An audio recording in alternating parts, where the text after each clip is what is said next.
This call is now being recorded.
Assalamualaikum warahmatullahi wabarakatuh and very good morning everyone.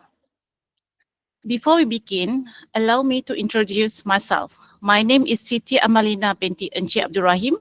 I'm from Microwave Research Institute, Universiti Teknologi Mara, UiTM Shah Alam, and I am honored to be your MC for today.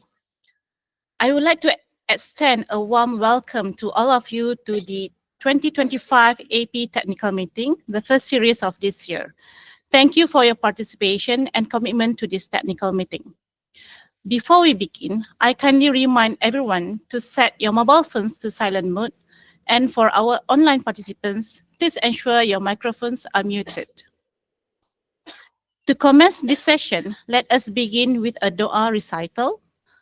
For that, I would like to invite Dr. Hamizan Yon to lead the doa.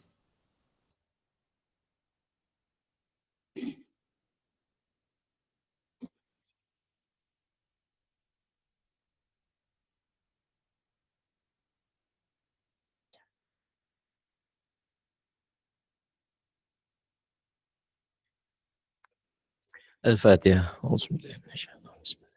الحمد لله. إياك نعبد وإياك نستعين. أعوذ بالله من الشيطان الرجيم. بسم الله الرحمن الرحيم. الحمد لله رب العالمين والعاقبة للمتقين. الصلاة والسلام على أشرف الأنبياء والمرسلين سيدنا محمد وعلى آله وصحبه أجمعين. Ya Allah, Ya Rahman, Ya Rahim, sesungguhnya kami mendarah tangan menzahirkan rasa kesyukuran atas iradah dan kudrat-Mu yang telah menentukan dan mengizinkan kami untuk berhimpun pada pagi yang berbahagia ini. Ya Allah, Ya Munzi, Ya Rahman, berkati, rahmati dan permudahkanlah perjalanan majlis pada hari ini. Jadikanlah ia sebagai amalan soleh kami yang diterima serta tanda kesyukuran terhadap nikmat-Mu yang tidak terhingga. Serta rahmat-Mu yang tiada sempadan. Berilah kami kekuatan dalam menjalankan tanggungjawab dan amanah dalam menuntut ilmu untuk kebaikan dunia akhirat. Ya Allah, Ya Muhaimin, Ya Aziz, Ya Jabbar, jauhkanlah kami daripada kebingungan. Muliakan kami dengan cahaya ilmu dan pengertian. Bukakan kepada kami ma'firah-Mu. Mudahkan bagi kami pintu-pintu kurnia-Mu. Lindungilah kami dari ilmu yang tidak bermanfaat, hati yang tidak khusyuk, nafsu yang tidak pernah kenyang, dan doa yang tidak diperkenankan. Ya Allah, Ya Zal Jalal wal Ikram, jadikanlah kami dalam kalangan hamba-hamba-Mu yang beriman dan bertakwa. Jauhkanlah kami daripada melanggari perintah-Mu. Kurniakanlah kepada kami kesihatan yang berpanjangan, kesejahteraan yang sempurna, fikiran yang waras, minda yang cergas, rezeki yang halal, zuriat dan generasi yang beriman, istiqamah dalam ketaatan, serta kurniakanlah kepada kami kebaikan di dunia dan akhirat. ربنا آتنا في الدنيا حسنة وفي الآخرة حسنة وقنا عذاب النار. اللهم بارك لنا في رجب وشعبان وبلغنا رمضان. وصلى الله على سيدنا محمد نبي أمي وعلى آله وصحبه وبارك وسلم والحمد لله رب العالمين. Amin, Amin, Ya Rabbal Alamin. Thank you, Dr. Hamizan Yon, for the Dua recital. Ladies and gentlemen, before we proceed with today's presentation, allow me to provide a brief overview of the AP technical meeting. The Antenna and Propagation Technical Meeting is organized under the IEEE Malaysia AP MTT EMC Joint Chapter as a platform to foster discussions and collaborations among researchers, academicians, and industry experts in the field of antenna and propagation, microwave theory and techniques, and electromagnetic compatibility. This initiative is an effective platform for knowledge sharing, research development, and networking opportunities. Recognizing the growing number of researchers in this field, we believe that organizing such a meeting in Malaysia is crucial in supporting and advancing research in antenna technology and related areas. Ladies and gentlemen, to give you an overview of today's session, I will now present the schedule of our AP Technical Meeting Series 1 to 2025. After an opening speech and officiation, we will begin this meeting with an invited talk by Professor Emeritus Dr. Tharek Abdul Rahman. He will share his insights and expertise on 5G evolution towards 6G, which will be highly beneficial to our research community. Next, we will have 3 research presentations delivered by, firstly, Mr. Badrul Amin bin Azahari from Universiti Teknologi Malaysia, followed by Dr. Mehran Behjati of Sunway University, and finally, a research presentation by Mr. Muhammad Ubaidullah from Universiti Malaya. Finally, we will conclude our session with the closing ceremony, which will include a presentation of certificates to our invited speakers and presenters, followed by a group photo session. So I would like to invite all participants, both in this room and who join us online, to stay with us until the end of this meeting so that we can have a nice group photo together. And as you can see, we have an exciting lineup of speaker and presentations, and I encourage everyone to actively participate, ask questions, and engage in the fruitful discussions. Ladies and gentlemen, I would like to inform you that this technical meeting is also available for online participants at IEEE Malaysia AP MTT EMC YouTube channel. The YouTube link is now displayed on the screen. For those joining us virtually, we appreciate your participation and encourage you to stay engaged throughout the session. To ask questions during the Q&A session, you can raise your hand, unmute your microphone, and directly ask the questions to our speaker. Ladies and gentlemen, we will now proceed with the opening officiation. It is my honor to invite Associate Professor Dr. Muhammad Zainul Abidin Abdul Aziz, the advisor of Malaysia AP Technical Meeting, to deliver his remarks and to officiate this technical meeting. Dr. Muhammad Zainul is currently joining us online.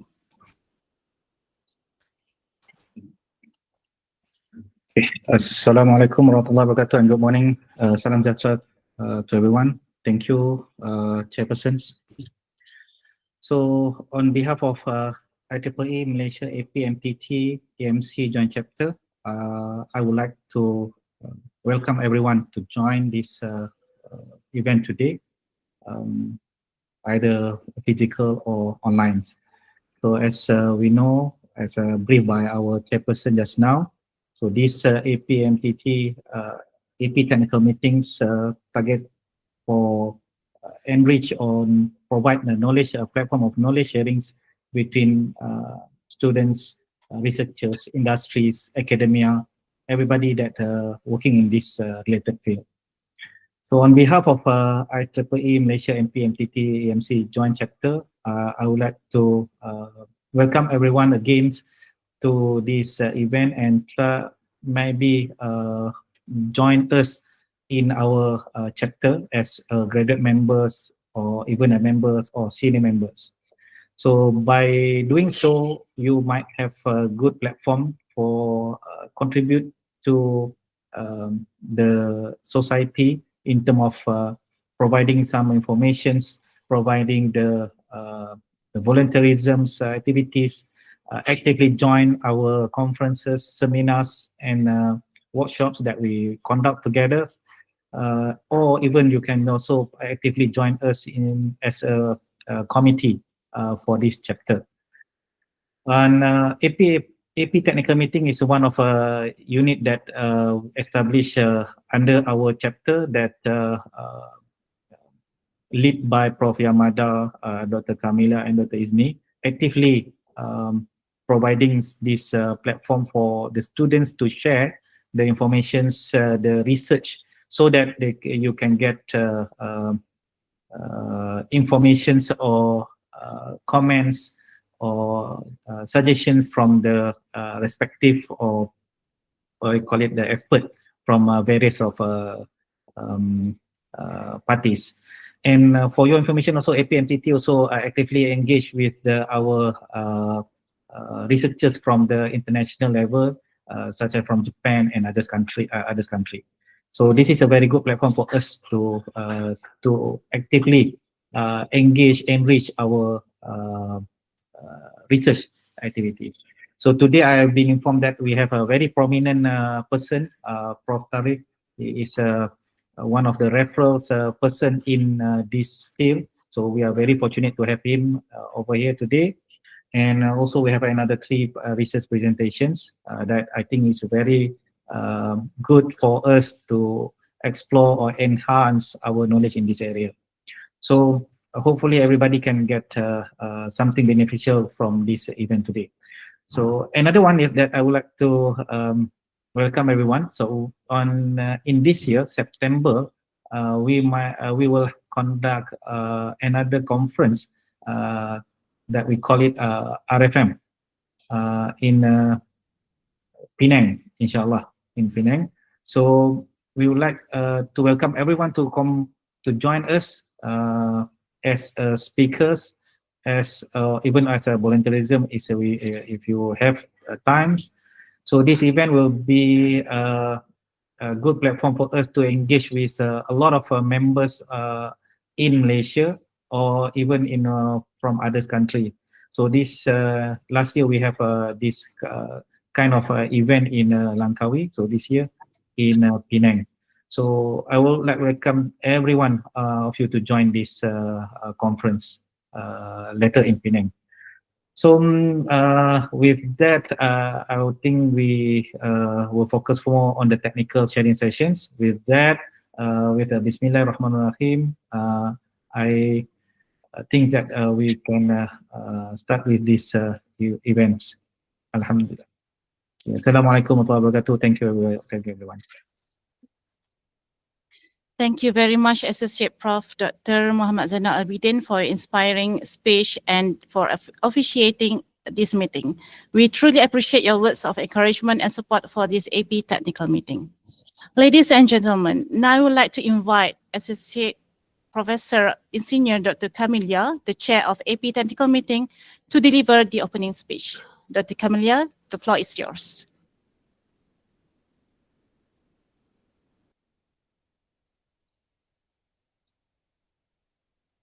Assalamualaikum warahmatullahi wabarakatuh. My name is Kamilia binti Kamardin. So I'm the current chair of AP technical meetings, which is a technical steering committee under RTP AP MTT EMC Malaysia Joint Chapter. So today I would like to introduce the new lineup of steering committee of year 2025 for the AP technical meeting. So we have the advisors, Associate Professor Dr. Muhammad Zainal Abidin bin Abdul Aziz, the chair of APMTT EMC Joint Chapter. And then we have also Professor Dr. Yoshihide Yamada from MJIT UTM, and myself as the chair. And we also have TS Dr. Izni Husna Idris from Universiti Pertahanan Nasional Malaysia over here. And the other steering committee will be Associate Professor Dr. Muhammad Haizal Jamaluddin, one of the past chair of RTP Malaysia APMTT EMC Joint Chapter, and Associate Professor Dr. Fauziah Halim Cik Seman from UTHM, Associate Professor Dr. Norun Farihah from UIA, together with us today, and TS Dr. Ngu Wah Liang from Sunway University, and Associate Professor Dr. Huda Abdul Majid from UTHM. So we hope that you can give us support to for this APTM steering committee this year. So next, I would like to introduce the schedule for 2035 APTM activities that we plan for this year. So we have planned 5 activities this year. So this today will be the first one in UITM with the topic of mobile systems. And then we planned after Raya at UKM Selangor. Topics will be satellite propagation. And the next around August in UTHM Johor will be the topics will be applied electromagnetics. And around September we'll have one in Kuala Lumpur, but the place will be informed later. The topics will be it will be a special session, a joint activity with AP Japan, IEICE. And finally, to end up the year, we will have in Sunway Universiti with the topic of propagation around November 2025. So all the events will be hybrid, will be hosted physically, and we will also open it to be joined virtually. And we warmly invite everyone to participate as the speaker as well as the participants. So we look forward to a productive year for the APTM activity. So without much further ado, I now pass the floor to our MC, Dr. Amalina from UITM. Thank you very much.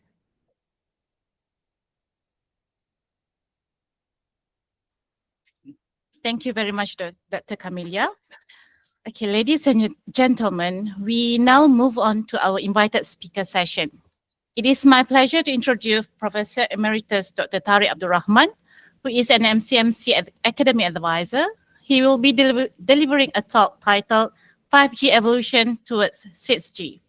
Before we begin, allow me to share a brief biography of Professor Emeritus Dr. Tharek and an abstract of his talk. Professor Emeritus Dr. Tharek Abdul Rahman holds a bachelor's degree in electrical engineering from the University of Strathclyde, United Kingdom, a master's degree in communication engineering from University of Manchester, United Kingdom, and a PhD in mobile communications from University of Bristol, United Kingdom.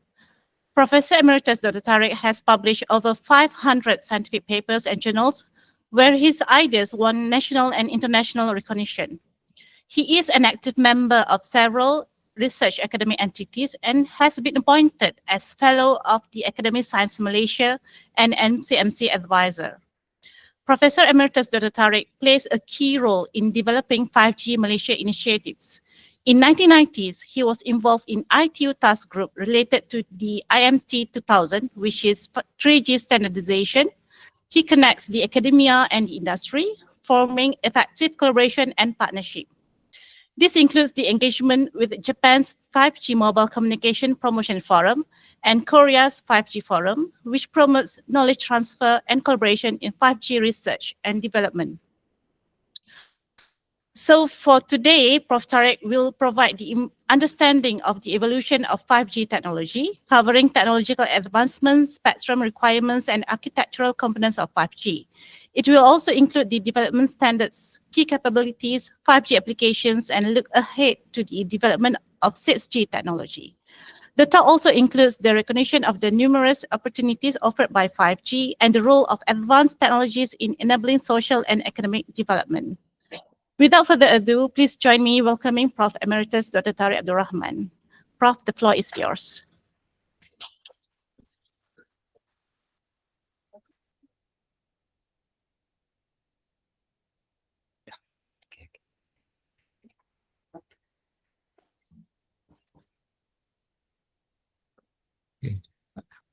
Assalamualaikum warahmatullahi wabarakatuh and very good morning Thank you, Pengurusi Majlis, Dr. Amelia.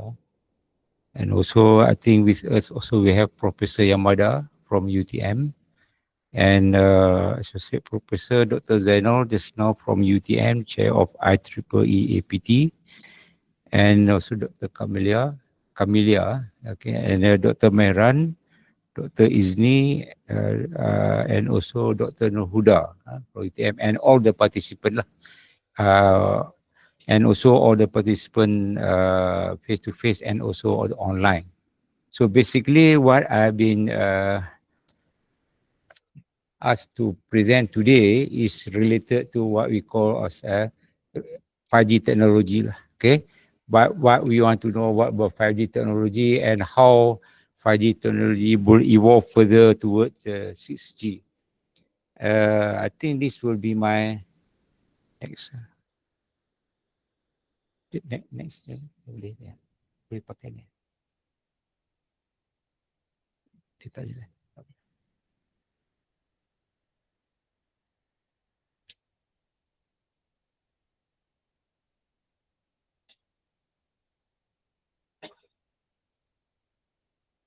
Tak boleh. Pointer. This is a pointer. Okay.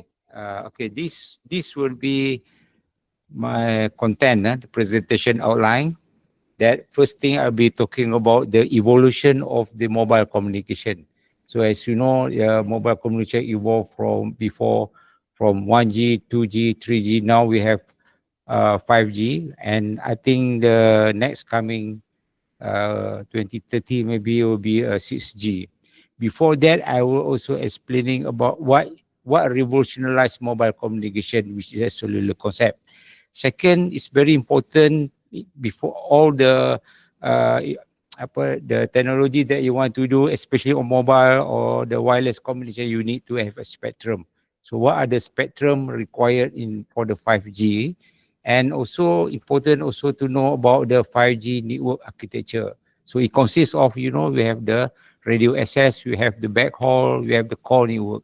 And how the 5G evolved further from what you have 4G, the difference between 4G toward the 5G that capable to do many applications beyond what 4G can do. Okay. And then of course, what are the benefits that we can have from the 5G, right? So people sometimes know that we have already 4G. So 4G basically is good for mobile broadband, enhance further. But when you move to 5G, because basically you're talking about beyond mobile broadband, you're talking about verticals. You're talking about not only benefit people like broadband and so on, but also other things like manufacturing, automotive, digital healthcare, and so on. So finally, we're talking about moving from 5G towards 6G. So what will be the 6G again? So what are the things that will be happening? Okay. So with that, I think I move to the first one. Okay. First, I'll be looking to the evolution of mobile communication. Next. Okay. If you see that what revolutionized mobile communication is the cellular concept. If you see here, of course, first we think that you need to have a spectrum. For example, here you have a number of channels available in a given spectrum where we can divide those channels within a given area. Say what you have 7 cells. But what revolutionized mobile communication very important is the cellular concept, which means it's the frequency reuse. You can reuse again the frequency so that you can have more capacity, where you can and so on. The same spectrum can be used again, but you have to have that. Then, of course, next. Okay, then that's why that you see here, it have this towers there, okay, where tower be connected, and then those tower has to be connected to the MSC. Okay, all these towers will be connected to the core network. This MSC and SPSTN, you have to go through the what you call either microwave or either to the fiber. Next. Yeah. Okay. Okay. So if you want to implement this mobile network throughout the country, or in Malaysia, we have Peninsula and Sabah and Sarawak, you need to use again the frequency throughout or within the given spectrum. But of course, some area there is not much capacity compared to the other areas. With that, we can have cell have a micro cell where you require less base station. You can be, but when you move to the suburban area, you have more capacity, more user. You can reduce the cell into the smaller cells. That's why you call has a micro cell. And even in the city area where you can see that the tower may be on the rooftop and so on, we can even split the cell into even smaller cell to get more capacity. Okay, so that's how the concept of cellular system that been revolutionized mobile communication. Next. So if you see here, these are the you see that what revolutionized mobile communication just now I say is the 1G when we first 1980s, where you have a cellular concept being introduced, but at that time you only have application for voice only, right? For speech, and it's an analog system. And you can see the device used at that time is basically a like brick phone, and so on. You move to second generation in 1990s, you move from analog to digital, you can have not only voice but text messages.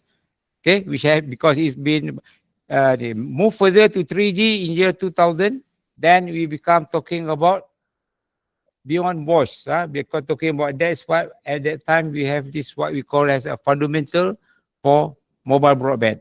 In 3G at that time in year 2000, where you can have connection to the internet. In year 2000, the internet become one of important thing, and at that time the speed only 2 megabit. That's it. Move further from 3G to 4G. This is why we say have mobile broadband for everyone. You can have more broadband to cover with that. But not only internet connectivity and so on, we can have video and so on.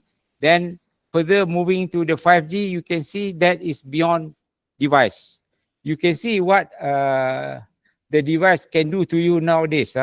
You imagine if we don't have our phone with us, what we feel, because it's very beneficial. And you see the number of phone, even in Malaysia, now we have a population of Malaysia is about maybe 33, 34 millions. So number of the mobile phone connected that registered is about more than 46, 47 million, meaning that more number of phone than the people's. Why? Because sometimes people have maybe 2 phone or 3 phone, or maybe you can have more than 1 or 2 SIM card. That's why we have a number. That's how important. So if you imagine what the phone can do to you now, you imagine if you left the phone at home, you don't bring the phone, you still feel very, what you call, very important to you. That's it. But in future, when you move to 5G, you're talking not only the device, the things, the machine, all the things become very important, like what you very require much about this, your phone with you now. But 5G, we can see later, where that not only to the people, to the things, to the machines, to the that benefit people. That's the thing what you can see. And imagine you can see that the evolution happened every 10 years. Okay, starting from 1980s. That's why I first slide I show cellular concept. That is a revolutionized mobile communication, moving first for voice to that text, and then what are the application you can see. Next. Second is the standard. The standard is very important. 1G, 1980s, the standard is based on country standard. You know in Europe, they have many countries. UK one standard, they call text system. Scandinavian country, NMT, Nordic mobile telephone, is another standard. Germany, different standard, and US, they have AMS, different standard. The problem with this standard is 1G is there roaming. When you go to one country to other country, there is roaming is not possible because different standard. The standard only standardized by those countries. Move to 2G, when you can see here, they become regional standard, like GSM. GSM is a global system for mobile communication. basically start with group special mobile to be able to people in Europe to move from one country to other country camera phone, they have to get a regional standard as standardized by XC. Okay, so that's why GSM. But GSM has been the most successful second generation because more than 80% worldwide use GSM. You go to the country with GSM, you can have roaming. Okay, US different standard, digital M. At that time in 1990s, you go to US, you cannot make a call or receive a call because they are different standard. That standard standardized by the US standard body there. Japan different standard. So when we come to third generation, okay, third generation where you're talking about, this is where the global standard started. That's why RTU come in. The specification standard is standardized or coordinated by the ITU, International Telecommunication Union. So which means that you go anywhere in the world in the 3G, you can make a call or receive call. The roaming is possible. Okay, and also 3G, where we are talking about just now, is the broadband started. That's why we call 3G as a fundamental for mobile broadband.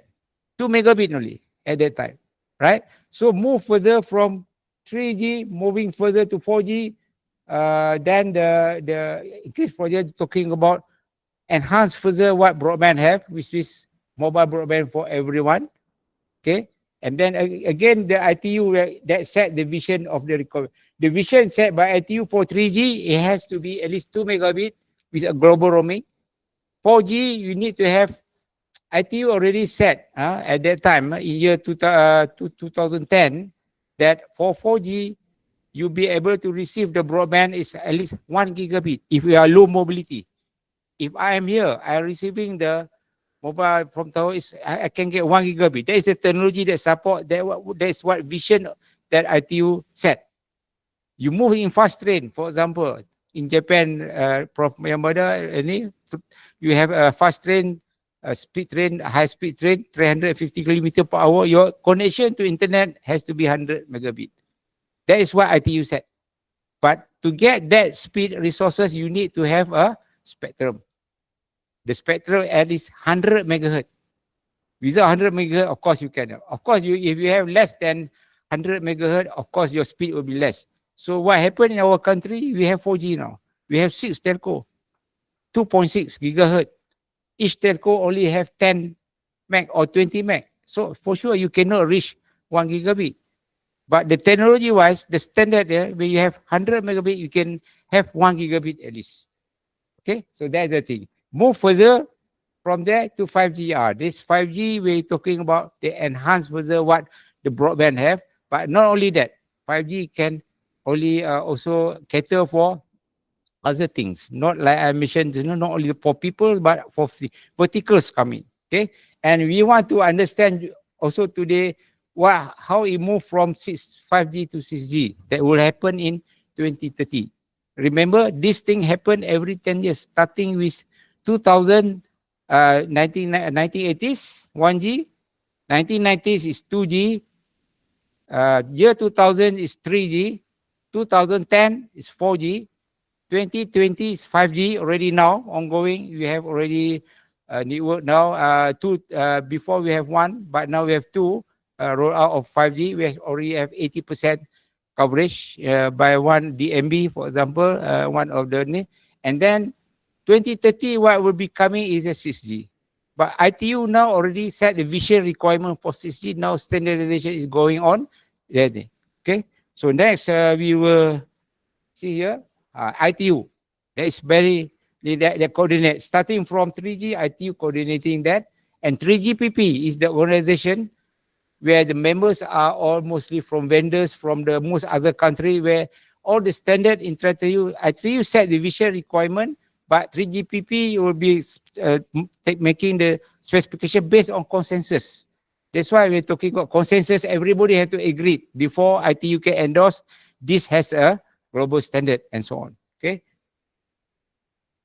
Okay, this is what I mentioned just now. You can see ITU there, international. They set main vision and requirement. The 3GPP is the one who developed the specification.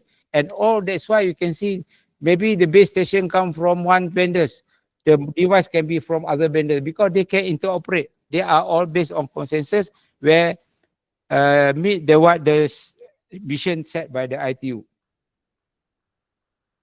Okay. Okay. And then the third one is the release. When first we have 3G in year 2000, IMT, they call it IMT 2000. Okay. They have start with release 99. Why they put release 99? Because in the year 1999, they approved this standard. But they don't want to follow the year. They change to release 4. Start with release 4. They improve with the release 4, 5, 6, and 7. All these are using the CDMA technology. They're using a wideband CDMA. But to cater for the requirement of the IMT Advanced, that is 4G, that I mentioned just now, you require 1 gigabit low mobility, 100 megabit high mobility.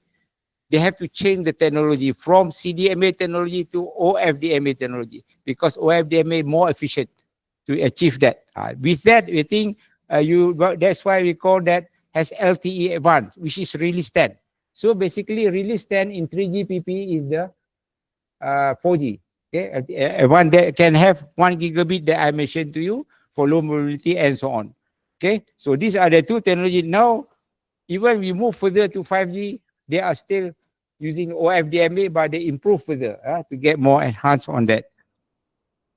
Okay, you can see that from the 4G year, release 8, 9, 10, moving toward the 5G. From release 14, 5G basically started with release 15.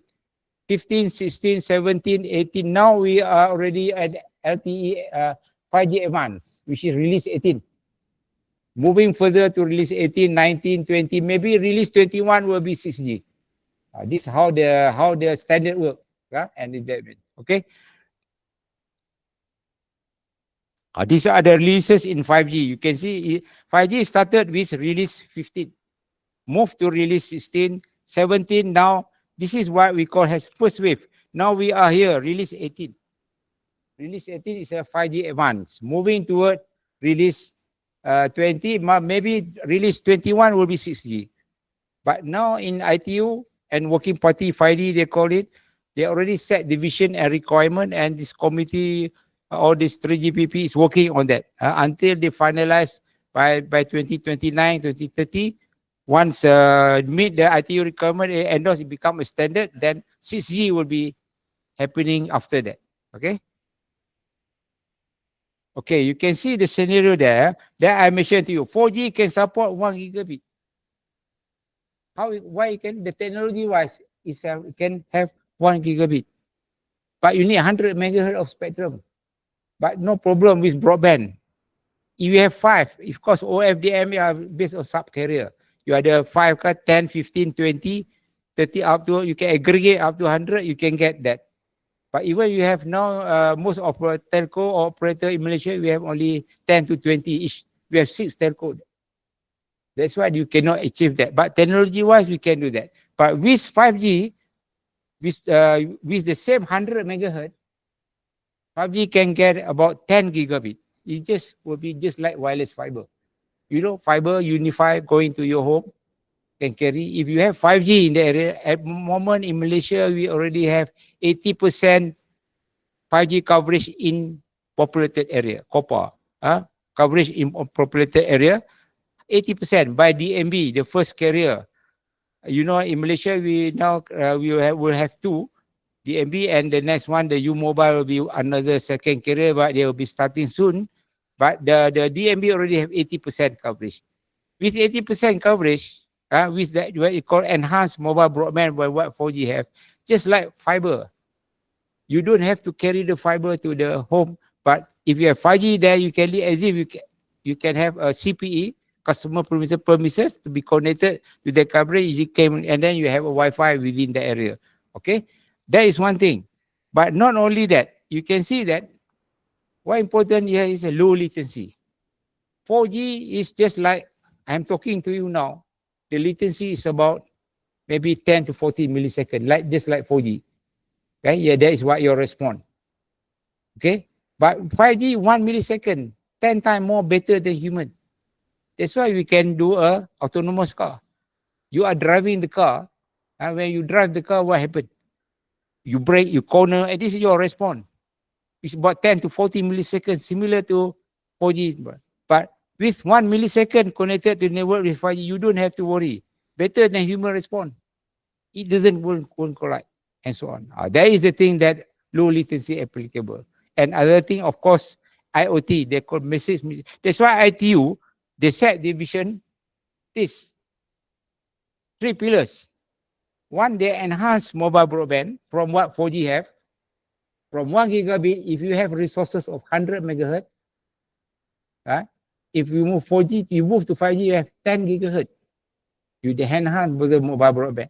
But you also have this ultra reliable low latency, new application possible. This is what we call as a vertical manufacturing. Instead, inside the factory, for example, no need to have connected robot, no need to connect it by cables or wire.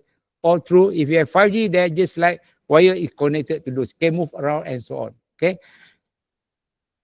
And of course, you can say in the factory you have Wi-Fi. So of course, Wi-Fi can be used, but Wi-Fi low interference, and also latency is high, right? And then another pillar is the message machine type communication. I will show you more on this. You see here, these are the 3 pillars. You imagine the first application, they call fixed wireless access. You imagine if you have a tower there, you have house all connected to that area. Instead of having physical fiber connected to the whole house, you can have 5G connected. We have a CPE, then you'll be connected like a fiber connected to that. That is what we call FWA. And another thing here, you can see here in the stadium, if there's 100,000 people there, if you use 4G, for sure you're link down. But 5G still can support that. That is on the one pillars or one mobile. But with a low latency, you can see you can have autonomous car there. Because I say, and then remote surgery possible, remote consultation. And then you have in factory, robot are all connected by cables and so on. With 5G, we ring that no cable required. You can move around and so on. And then of course you have VR, AR. You wear this one. Kalau you pakai ni, you can see some other places, remotely, because of the ni. So that means like I'm wearing this one, I can see different places if they are connected by 5G. But if you use 4G using that, you get headache. Why? Because you have a delay. Your brain can detect the delay. With 5G, just like real time. That's why remote consultation is possible. Like Petronas, for example, they put a 5G in their planter kat sana, the controller or the one instruction no need to be there. They can be in their office giving instruction to those, or even there will be a future will be the robot there working, no people there. Okay, so there's the thing. And of course, another thing is the message machine type communication. You imagine 4G can support 10K per kilometer square. 5G can support million of devices per kilometer square. Okay, so those are just an example. Okay, this I don't know this video is on or not. There you can see here. You imagine this is the concept only, not real thing. That happened. Maybe some other country like Bangladesh, you have this, the car. But you can see the people don't have to worry. It won't collide. If 5G is that with 1 millisecond latency. Okay, so you can see here where the car are connected, then of course this has to be connected to the network there. All right. And then you see this robot. Just an example, the robot, they have a very thin wire. This robot can have a ring, can move around the wire without touching. That is what we call 1 millisecond. Human being, if you try to do that, you try to move along the ring, for sure you will touch the ring. But with 5G, 1 millisecond, that's possible. This is how the 5G can do, where you can see what are the application possible with that capability. Okay, now spectrum. Like I say, spectrum is very important. You want to build a house, what you need? You need land. Without the land, you cannot build the house. Spectrum is the same. Without the spectrum, you cannot roll out the 5G and so on. Okay, so with that, you can see here, Electromagnetic wave, you can see cover all this range. These are all the component of electromagnetic spectrum. From the radio wave is there, infrared, visible light, and the radio wave is just the lowest one. You're talking about energy. You know, people worry about radiation.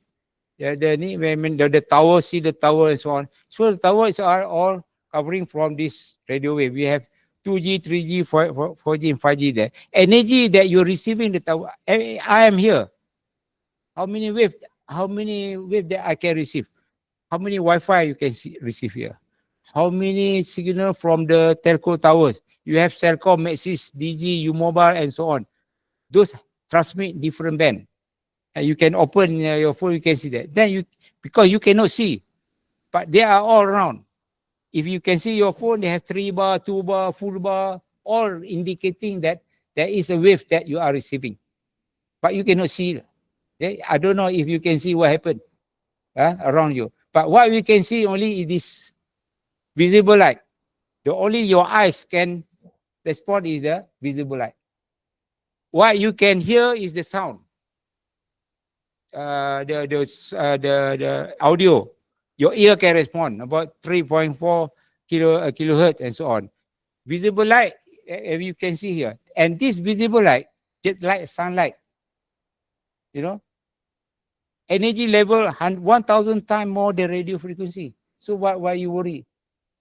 If you worry about the sunlight is much more higher radiation, you can feel the radiation, kan? Kalau pergi kat matahari, you feel hot. That is the radiation. But all these components, just for information, is all still safe because they are category under non-ionized. They don't have enough energy to cause ionization to happen where cancer cannot happen. It can cause heating effect only, like microwave oven, 2.4, like Wi-Fi. You staying here is just like you are staying in the microwave oven, 2.4 gigahertz frequency. But of course, microwave oven is very high power, enclosed in the area. Okay, 400 watt, 600 watt, and so on. He raise the food, put your food in there, it raise the temperature and it cook. But it's still not. But when you go beyond ultra UV, X-ray, gamma ray here, this is dangerous because this one can change your chemical. Like UV, sunlight, some there are components that can have the UV. That's why skin can X-ray, because you have to put at the given level because doctor need to do that. Otherwise, you cannot look that. But still, your body can recover. But what you call pregnant woman cannot because the baby stay small, cannot. But pregnant women, they can have ultrasound. Why? Because ultrasound is low frequency, no effect. Okay, so that's just an example. But you can see here the one that you have from 3 kilohertz to 300 gigahertz. This is the spectrum for low frequency where most of the mobile are within this area in the UHF range. I don't want to go more detail, but just to give you example. And you can see that the band that required for the mobile, we are talking about now we have 2G. 2G still available now, okay? But 3G in Malaysia is no more. Already sunset. They use at 2.1. It's been sunset, but the spectrum of 3G been used by 4G. Because in 4G you can do carrier aggregation.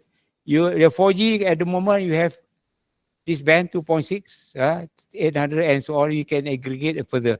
5G for Malaysia, again we are talking about we have 3 different bands: 700, mid band 3.5, and the millimeter wave. But currently millimeter wave not been utilized yet. Now what you see, the carrier or operator having in Malaysia only we have 700 and also 3.5.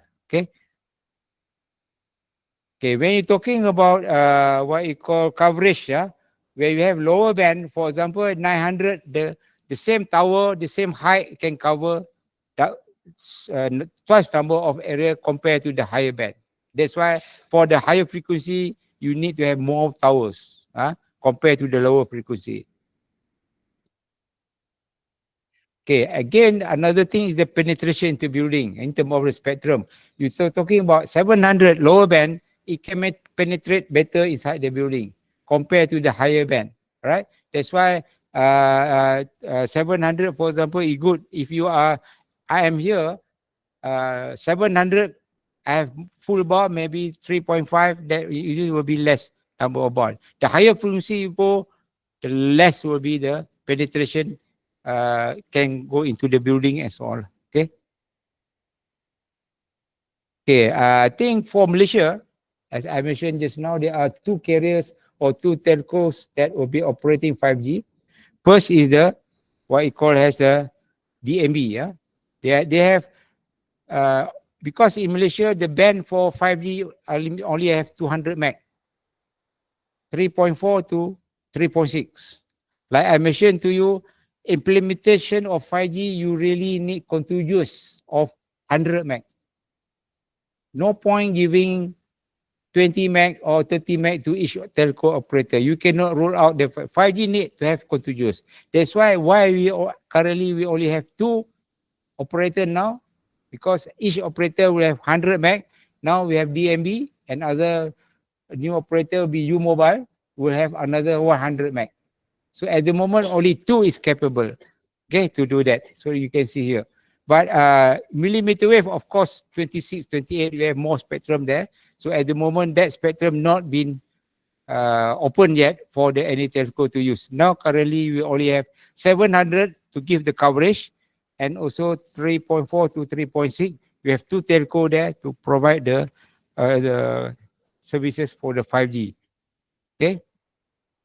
Okay, now we move to the architecture. As I mentioned, there are three components of architecture. One, you can see that radio access here, the towers. You have a core network, then you have the backhaul. Backhaul can be microwave or can be fiber. That's why you can see in Malaysia, most of the towers, you can see there is a parabola there. So why the purpose of that parabola is to link back to the, what you call the core network. You can say like this, you have your body there. This is your access. Your hand there where you have access to the people where there. This is your head. This one is the backhaul. This is what? Core, your head, your brain. So these are three components. The access, the backhaul, and the brain. So with this access, you can reach where people in 4G. 4G basically, we can see later 4G, you can cover either omni or sectorized. Just like this lamp, you open, you cover the whole room. Okay? And then everybody will access. But of course, the energy that you will transmit from this lamp, no people there, no people here. So waste. Okay? But with the 5G technology, we can see they have the what you call beam forming, massive MIMO. You can be a spotlight. That means the beam only focus to you. If you are close to the base station, you get increase, you reduce the power, you increase. That's the thing, okay? So this is one technology. The second thing we want to see on the 5G that have here is here, backhaul. You can slice it. Visualization, softwareization. 4G cannot. Okay? That's why in 5G, basically backhaul, you really need fiber. Why? Because three pillar, remember yang tiga pillar tu? One of the thing, ultra reliable, low latency. Low latency, one thing. Ultra reliable meaning 99.9999% reliable. Kalau you guna, if you use the microwave, like they're using the higher band, for example, for microwave, maybe our country like rain can be affected. It's not reliable. You tengok Astro sudah. You tengok Astro, you can see Astro, TVRO. When it's rain, you lost the picture. You cannot have that. You know, into China, the towers there, there are 5G towers in China. There are about 2 to 3 million towers. Most of the towers, you don't see this. You don't see the microwave. Because why? They are all connected by fiber. In Malaysia, you go anywhere, most of the area, you can see this. Why you need to have that? Oh, you need to have backhaul. Send back to the core network. But this is not reliable. For broadband, no problem. You can have microwave because sometimes very difficult to get that. But what you see in the 4G, for example, is a donut. If the link drop or reduce, it goes around there. But in 5G, you cannot expect that. What happened when you are driving the car, when the rain happen, all car, alright, you do operation remotely, robot will stop there, what happened and so on. That's why one of the things that connectivity, the backhaul there is very important. The core only like your head. Okay, that's why I want to share here because there are two ways to implement 5G. First is the non-standalone. When you move from release 14 to release 15, of course, for sure, there will be the transition from 4G to 5G. Okay, country which has 4G network cover, when they want to implement 5G, they can still they can have the radio access but connect to the 4G core.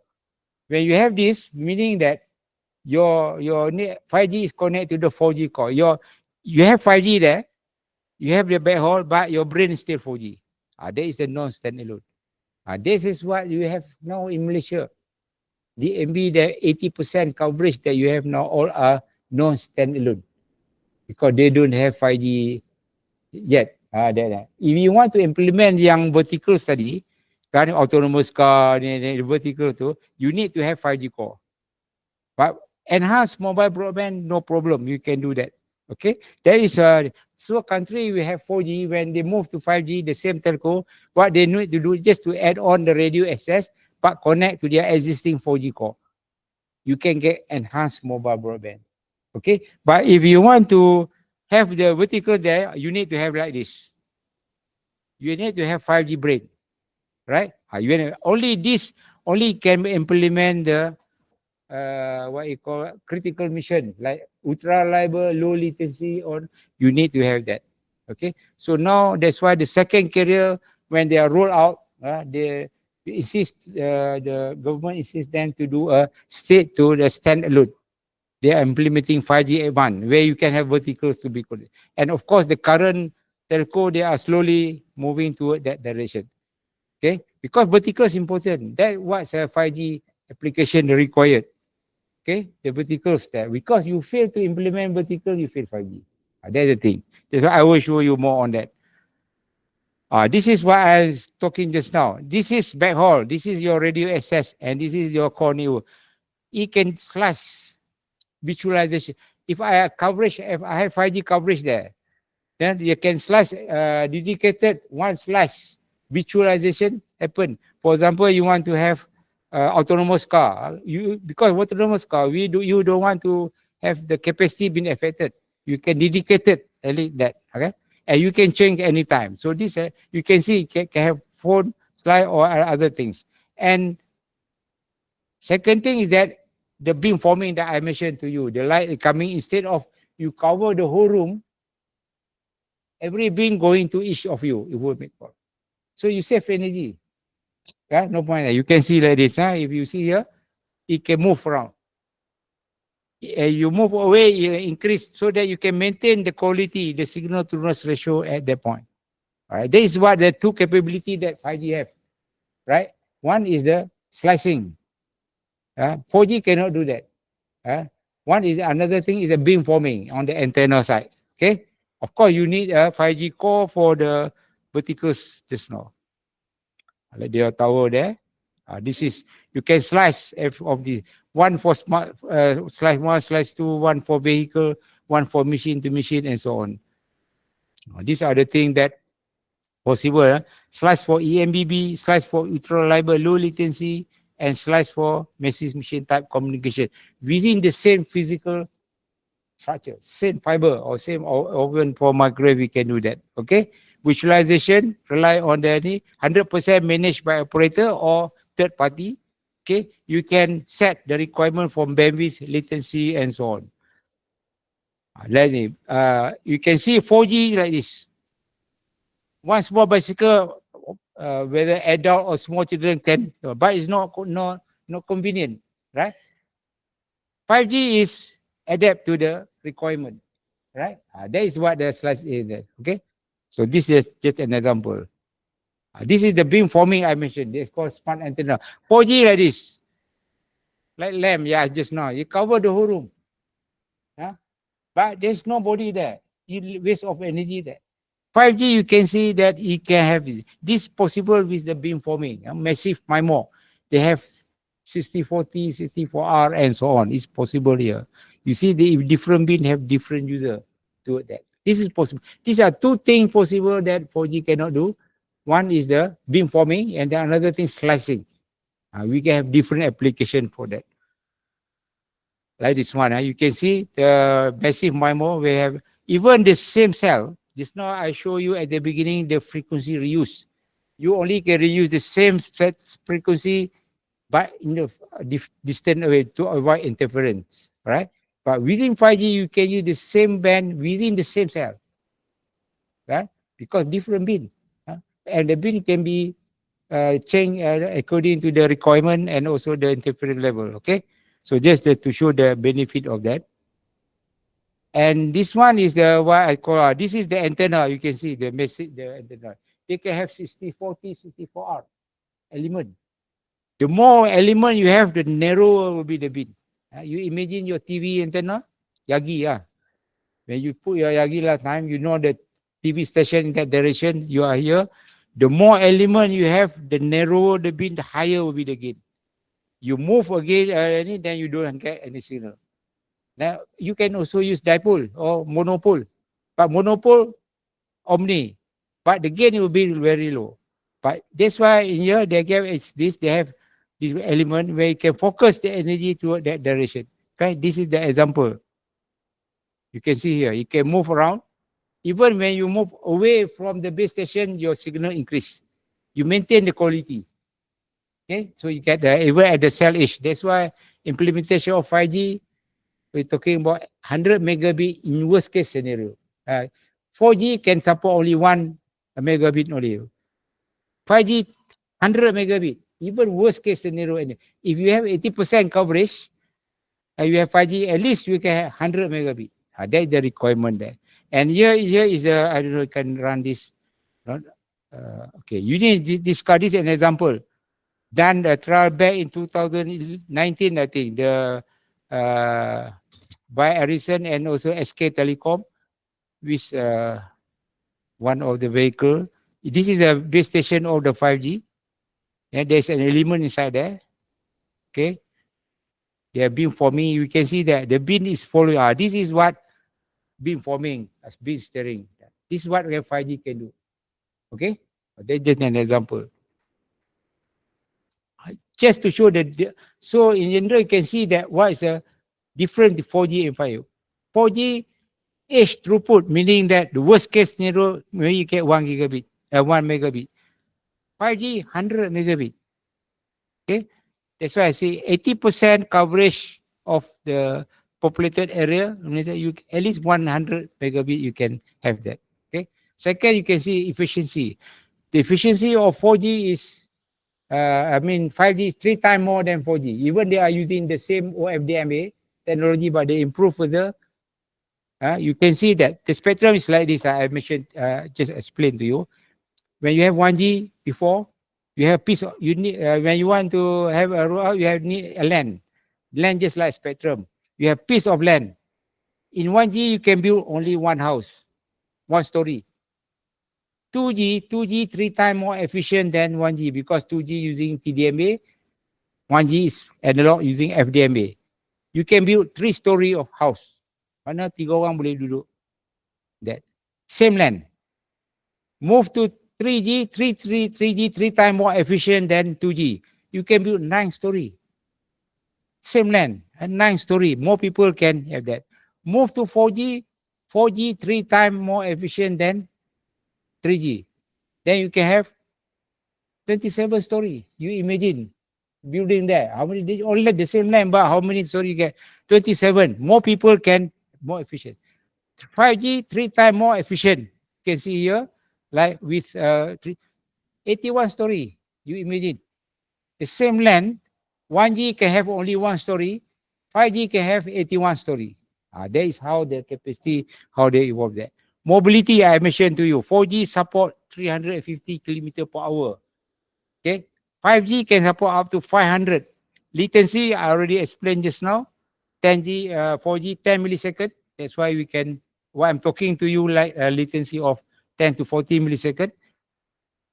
5G 1 millisecond better than human response. And then you can see that network efficiency and so on. So you can see the difference that we have now.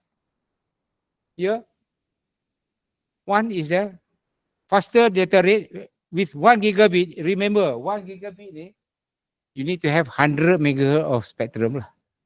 People will ask, I just now I explained, why we have 4G, we cannot get that? Because we have 6 telco. Each telco 10 megahertz of spectrum, for sure. If you have 100 megahertz, you can get that. That's why we close 3G. They can do aggregation. 4G can do aggregation. They can take this band, combine, get more speed, and so on. But with 5G, 10 gigabit, just like wireless fiber. This one is another thing. Just now you can see high density. In the massive machine type communication, you can have million of devices per kilometer square. 5G, we can have 4G 10 kilometer per kilometer, 10K per kilometer square. Reduce latency, 10 millisecond, 4G to 1 millisecond. Response time, much better than human response. Lower energy. Why you say lower energy? Because it's, you know, the light you are transmitting is a waste. This is a waste of energy. Nobody there. It just only focus to you. So you have more. That's the thing. This is what the 5G can do. Capability of the 5G that you can see here. Okay, now we can move to the second last on the what are the benefit that what I explained just now, the concept you can see here. If you have here you have wireless fiber, for example, you have a tower there. That tower is connected to the fiber, but from the tower to your home, instead of having physical fiber coming to home, you can use fixed wireless access. We can carry similar thing to what fiber can do. Second thing, you can see that if this building is a clinic desa, for example, they can do remote consultation. People orang kampung kalau ada 5G coverage, they don't have to travel to the city to see the specialist. They can come here. The specialist can be anywhere like you are in front. There's a remote consultation. Or even you can have a scanning done, because this scanning is very high capacity required. Sometimes they are very critical. For example, in that location, I give you example, the expert is in IJN, for example. Patient say in Serdang, but very critical, they have to give decision and so on. So the doctor is in specialist in the other place can give instruction at the same time without being there. Or even you're talking about in Putrajaya and Miri, pakar dekat Putrajaya, patient dekat Miri, but those are just an example. Okay, and then you can see that this is hologram is also possible. If you manage to visit DMB in TRX, there is this demo on this hologram. Hologram ni like I am speaking to you, but I don't have to be here. But you can see me like I'm here. Like now you see what you can see me physically here, but what people can see other online only. But you can see that as if I am here, everybody can see online, like I'm speaking to you what you see me in front. That is the thing that possible there. Okay, and basis mission type and so on. Okay, next we can see here. This just why I have to say again that if you have a fixed wireless access, that's wireless fiber, you have a CPE only. You put CPE, then you can have Wi-Fi. It's like that, but connected as if the fiber coming to your place. And even in the stadium for the EMBB, you can see here that the number of your people, maybe using 4G, you will show for sure you cannot meet that. That is the EMBB part. Okay. And this kalau you tak ada ni, contohnya fiber will be like this lah. You see what fiber coming. Time. 30 minutes. Okay, thanks. Okay, that is one application. The enhanced mobile broadband. This is we can do with non-standalone. You tak perlu terlalu library. They call the enhanced further the mobile broadband. This is non-standalone. You still can connect to the 4G, but your access is the 5G. But if you're talking about that, like this one, you can see that like from here to your home, just like this, then you have CPE. Of course, this CPE you have. Now currently in release 18, 17, release 18, they already have what you call REC cap, reduced capability. The device where they, even you have 20 meg, you can have this application. Why? Where they do that? The 3GPP standard, they propose to that because the chipset is lower. For the user, consumer, there will be less. The cost of the CPE will be much lower compared to you need to have 100 meg. That already within the release 17, release 18 in the 3GPP standard. Okay. The second one is the ultra reliable low latency. You imagine what I mentioned to you just now. You can do this remote consultation, remote surgery, and so on. I will show later. They want that. What happened in China? They managed to remove the gallbladder of a patient. Doctor is 4,000 kilometers away. With that, through 5G network between the 2 points, you can have that.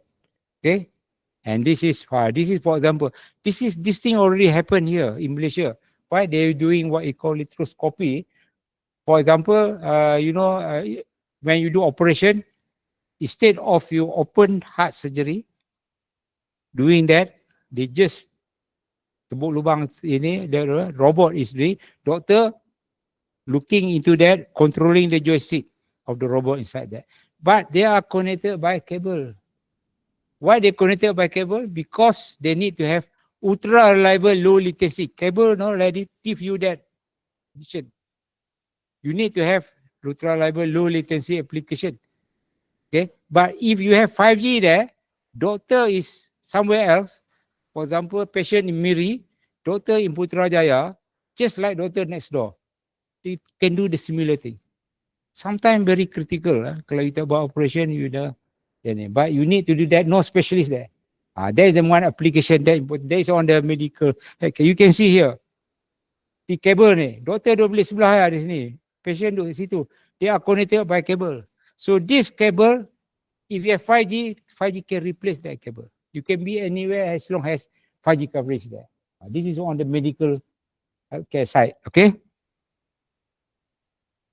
Yeah, like this. You see, just now I explained just now. Doctor ni 5G power robot hospital in Hangzhou province successfully remove gallbladder from the patient. He's within 4,650 kilometers away through 5G network. To do that. This is just an example. Ni connected ambulance. You see connected ambulance if there's a 5G there connected, when you're talking about the emergency happen somewhere else, moving to the emergency area, okay, all the information about the patient, all been sent. Once the patient reach the hospital, then straight away doctor can do. Maybe sometimes it's very critical. Many things can happen. Otherwise, the patient tu kena sampai reach the hospital barulah nak check buka ni tak. Tapi along the way, if the connected ambulance already there, all the information about the patient has been sent, and then when you reach the hospital, then already all the procedure can be done. That might save the life and so on. This is just an example. Like this one, if you use 4G, maybe you have to loading and so on because of the speed. But with 5G, just like real time. Okay, so this is just an example. Another time is a car. You see, now the car already have sensors surrounding you. You have a camera, you have this, you have all the, even now, you want to reverse or you complain. If there's no camera. Because before no complaint. Why? Because you have to manually look at the mirror and so on. Now when you drive an old car without the camera and so on, then you complain lah. Tak ada camera and so on. Tak nampak belakang and so on lah. And then the car have sensor. But in China, it happened that the car can be autonomous based on the sensor surrounding. But what happened that one car, when they move around, then one trailer pass through. This trailer, very big, white thing. Because they based on sensors only. When the car moved, they see this trailer, they thought that is cloud. So what you do, they've gone through that. That's why you need to have to be connected to the infra, to connect to the 5G that you can see what's behind and so on. That is the requirement and so on. Okay, just an example application. This is, I just want to show you, this is in 2019, you know. At that time where 5G already there. I was in the Barcelona Mobile World Congress demonstrating. This is from one of the vendors. They're demonstrating. I am in Barcelona driving the car in Sweden. You can see I hold the steering there. So maybe I can show there. Okay. You can see that this steering, when I move the steering, the car also move. But the car is in Sweden, but I can see on the screen. Okay, this is remote driving. You know, with this, you don't have to worry. You can drive at the Grab. You can be at home only. Your car is moving around, taking people and so on. You can be remote. Okay. This is what happened this is 2019, you know, at that time. I released that. I don't know, he demonstrating to me whether dia tipu saya kata, saya tak tahu. Tapi this is what happened. This is what they're showing me. This is the capability of 5G. At that time, they already have 5G phone there. 2019. And this is platooning. Platooning, you know, you have a truck in front. In front saja you have a driver. At the back, no driver, but it's following. When it's so and so on. Okay, this is what it called platooning. It's possible also with the 5G connected to that. This is the excavator, you know, remote, where you can see that you don't have to be on the side to control the excavator. I tried in Japan, Prof. Yamada, I visited before there, tried there. So you can be in your office, but inside the field, only the excavator working there, nobody there. Okay, so this happened. This is also possible with one of the verticals in 5G on the automotive. This is in China. Again, the pelombong guna teknologi 5G kerja dari rumah. Misalnya MCO dulu, you have to go, don't have to go to the site. Do dekat office saja, controlling. Dulu dekat site tu seorang kena bawa satu kan. If you are in the office, you can control 15 at the same time. No driver there. Okay. Maybe I know I can play a video here just to show you. Tapi suara tak ada. Suara dia tak keluar. Saya off this. Boleh suara tak? Ada suara tak? Kalau tak ada tak apa. You see this excavator, you know, 5G, nobody inside there. Okay. They have lorry. This is the control room. People who controlling the excavator in that side is in the office. You can read this one. It has been transformed in 5G era. This is my remote operating system. I just read there. And what I say, here I can control excavator 1 kilometer away. Okay. Move the joystick right and excavator will turn right and vice versa. The camera is able to take 360 degrees with no object. And then you can see 5G really have improved accuracy and so on. So you see this controller or the driver is in the office only. Controlling, he can control what they mentioned, 15 truck on there. Okay. Now remotely controlling the moving trajectory. Okay, and so on.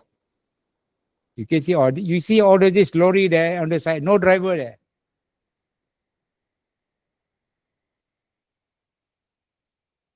$15 vehicle myself. You need to have one person to drive, but this one you can control 15 vehicles. They all run automatically.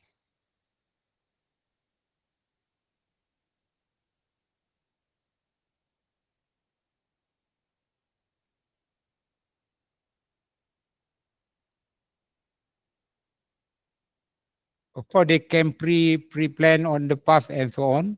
So these are truck capable of sensing surrounding and maintaining the distance and so on. Yeah, because they with this 5G network within that area. Okay, so this is just an example of the automotive there. Okay, so now also in the factory, right? This is like a smart manufacturing and so on. You can see that mostly you have robot most of our robots are connected by cables and so on. But with 5G, you can replace all those things. What you can see here, all the robot can move around and we see. I think I have a video showing that.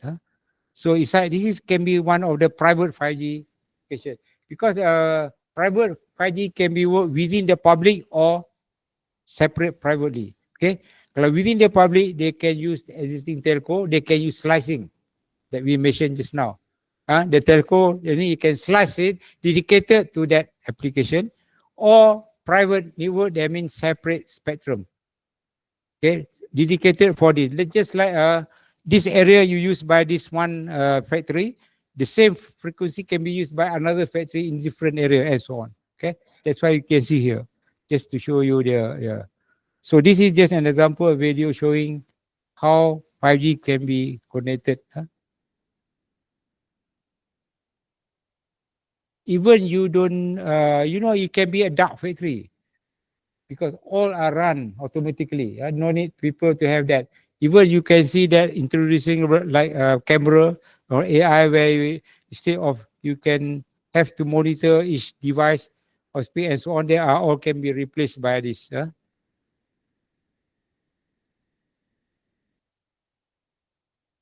Okay, I think this is another pillar that talking about the massive machine type. You imagine million of devices are connected.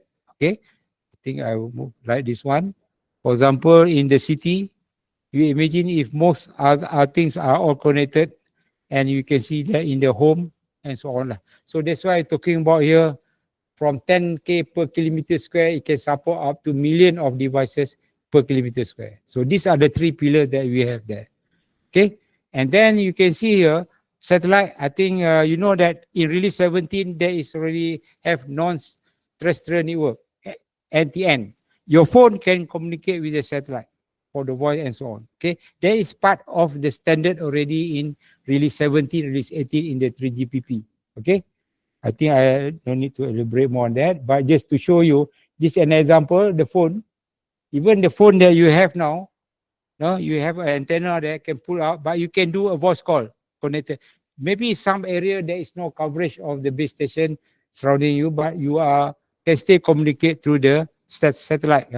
That what we call NTN, non-standalone network, where you can see here the satellite can be at the GEO or MEO or LEO lah. Okay, that's why the thing. But this is you see the antenna that he pulled out from the phone. It's already there. It is part of the standard in the 3GPP. Okay, now we want to go to the last part. We have 3 more minutes. Towards what is the next to 6G? You can see here the framework, like the framework already set by ITU. Okay, now they are working on that. You can see that they have currently we are release 19, moving toward 2021. Maybe this one where they start the 3G will be starting from release 21, release 22, and so on. Okay, just to show that one. And then, okay, what happened in 6G? You know that 5G have 3 pillars. You enhance mobile broadband. You have ultra reliable low latency. You already know that what capability of that. Verticals, massive machine type communication. You come to 6G. 6G you're looking into from 3 pillar to 6 pillar. Hexagon. They enhance further what 5G have, but they add three new more things. Communication with AI. AI is incorporated into that. You know, they very integrating with sensing. You know, sensing. Now sensing, I give you example, RFID tau. You have reader. Like you pergi ke tol ada RFID punya tag but you need to have reader. You have to be close. The reader has to, you have a sticker, you have to energize that reader, then the information sent back only you can do. Short range only, maybe few meters. 6G, the base station become the reader. Meaning that as long as you have the coverage, you receive your handful how many bar tu, you ada sticker tu, dia boleh become sensor, they can send information. Even if I take things out of this building, thing located, you can be detected. This is sensing.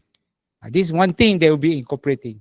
study AI, you know already AI lah, what you can do machine learning and all those things, and hunt further that. Another thing, sensing. Another third pillar that the 6G have is the ubiquitous connection. Everything will be connected. Okay, you imagine that. You can see now people 46 million in Malaysia have phone. They are all, of course, you switch on, already all connected. Future, there will be not only people, things are all connected. As well. So those will be the vision that ITU will have. This is the spectrum you can see here. 5G, 6G, the spectrum is still within the same range. But if you see that in 6G, you will have even more narrow band. Okay, even you can have them from 5G here moving to a 6G beam. Even is even more efficient, and so on. These are the just an example of 4G.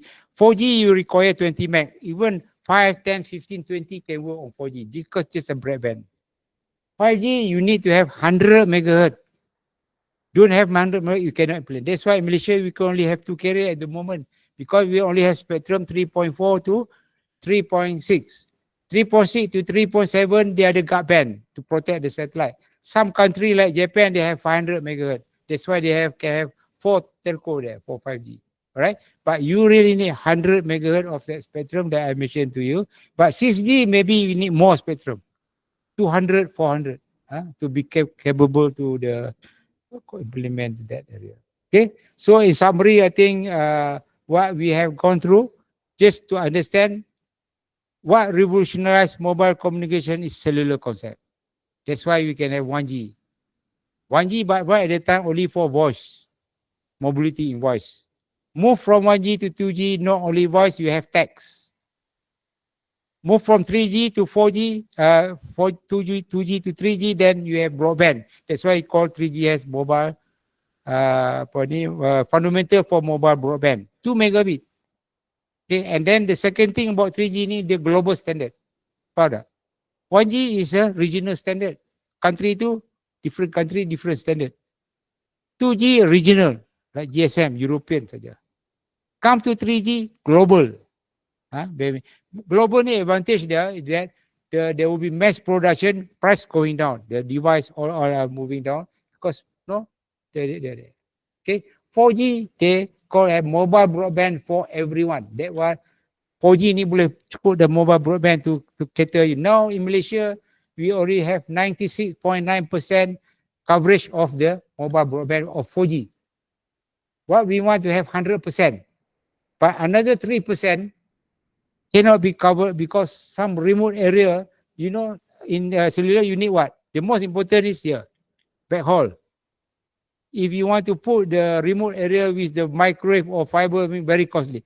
The only thing that you can do that is through satellite. That's why the 3% can go through satellite, because satellite can cover 100%. Peninsula, Sabah and Sarawak. Because geostationary, 42% of the globe. But now you have Starlink. Starlink moving around. You can anywhere 100% you can cover. That's why they're talking about that. Okay, so those are the thing that you can see how it evolve. Then spectrum is important. Why we can only have 2 telco at the moment? Because we only have 3.4 to 3.6 saja.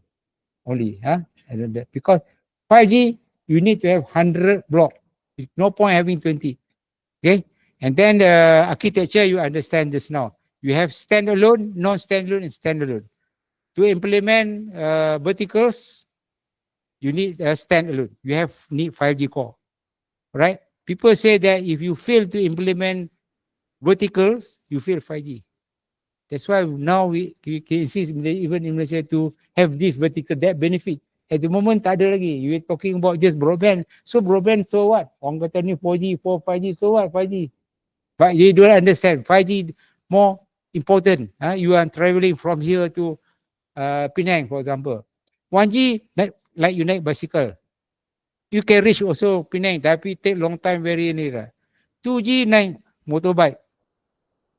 3G like a car. More people you can reach.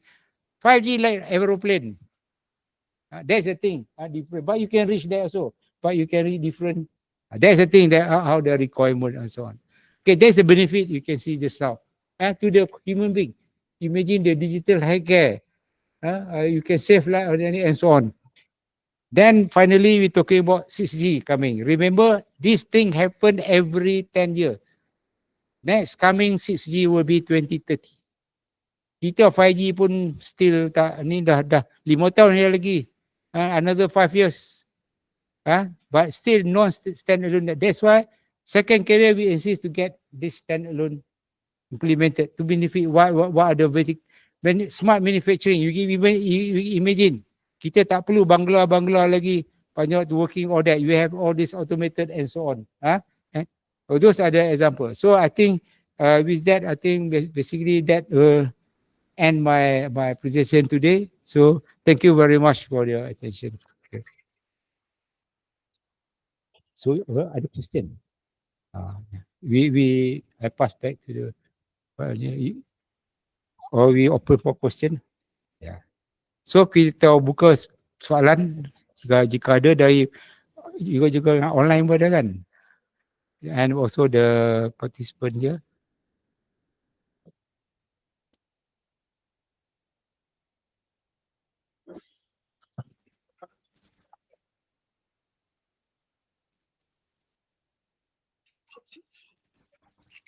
Thank you very much, Prof. Tharek, for very insightful and informative presentation. Okay, now we open for Q&A session, and for online participants, you can just directly ask the questions to the speaker by unmute your microphone, or you can also ask the question in the chat box. By the way, we have one question from the online participant. His name is Muhammad Izwan bin Ahmad. So he asks, Prof, what is your view using 5G as communication medium in railway, such as signaling and truncated radio? Can you repeat again the last part? What is your view using 5G as communication medium in railway, such as signaling and truncated radio? Okay. So I think, of course, when you're talking about use the application for railway, so important that as long as you have the coverage over there, then you can utilize that, because it depends on what the requirement, because as mentioned already, 5G can cover, if you want to use for the broadband, it will be enhanced further the mobile broadband. But if you require the requirement of the latency or response time, it's very fast, then it also can provide that with low latency. And then I don't think the message machine type communication required, because they were talking about many. So that one, I think, of course, you will be can be used there as well, because of the capability that we can see the what 5G can provide within that three triangle. Okay, thank you, Prof. Next question from a physical participant. Okay.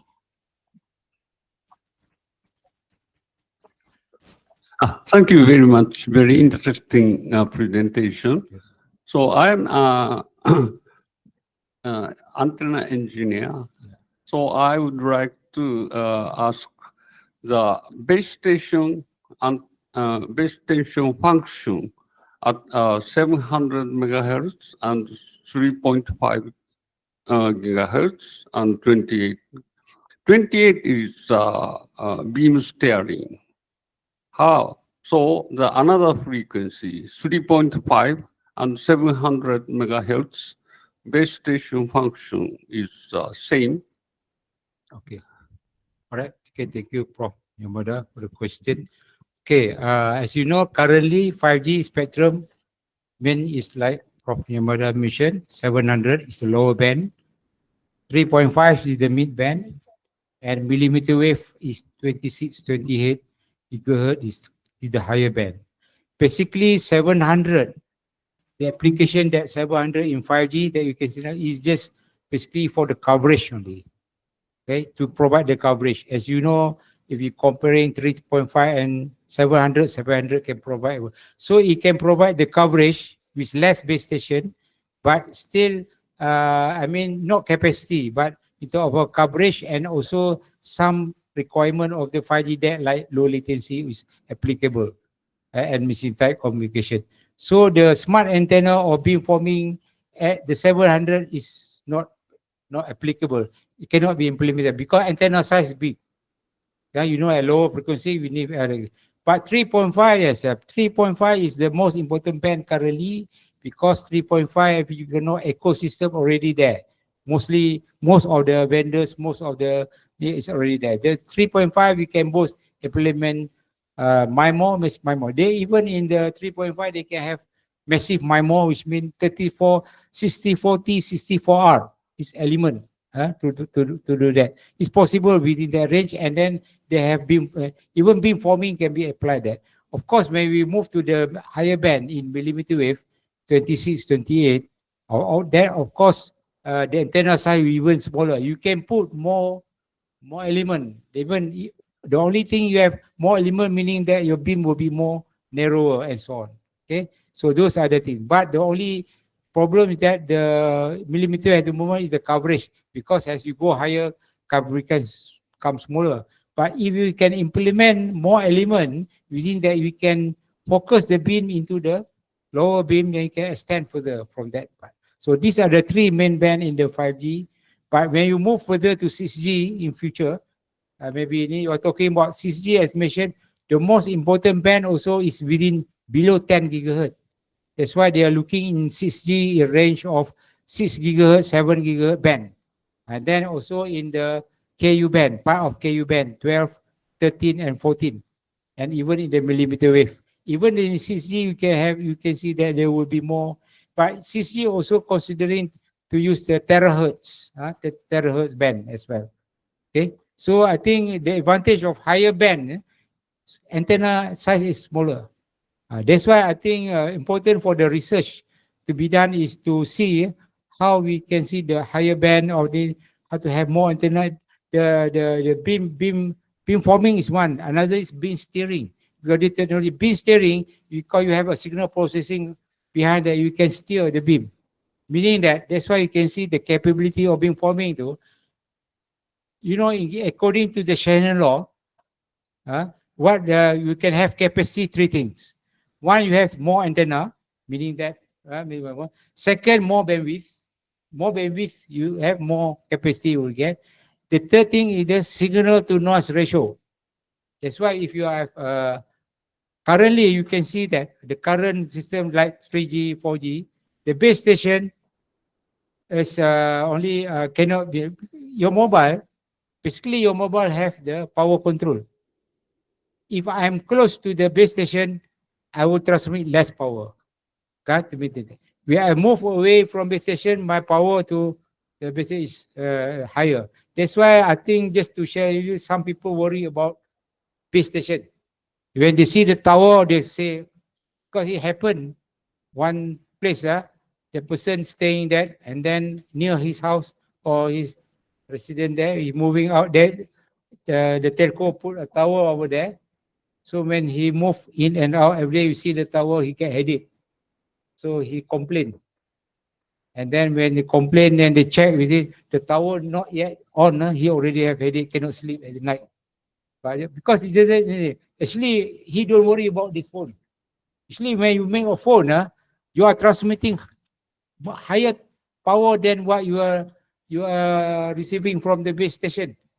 Okay, because if I am outside and I am inside the building, and if I am outside, I will be transmitting higher power to the base station outside I will be transmitting less power compared if I am inside.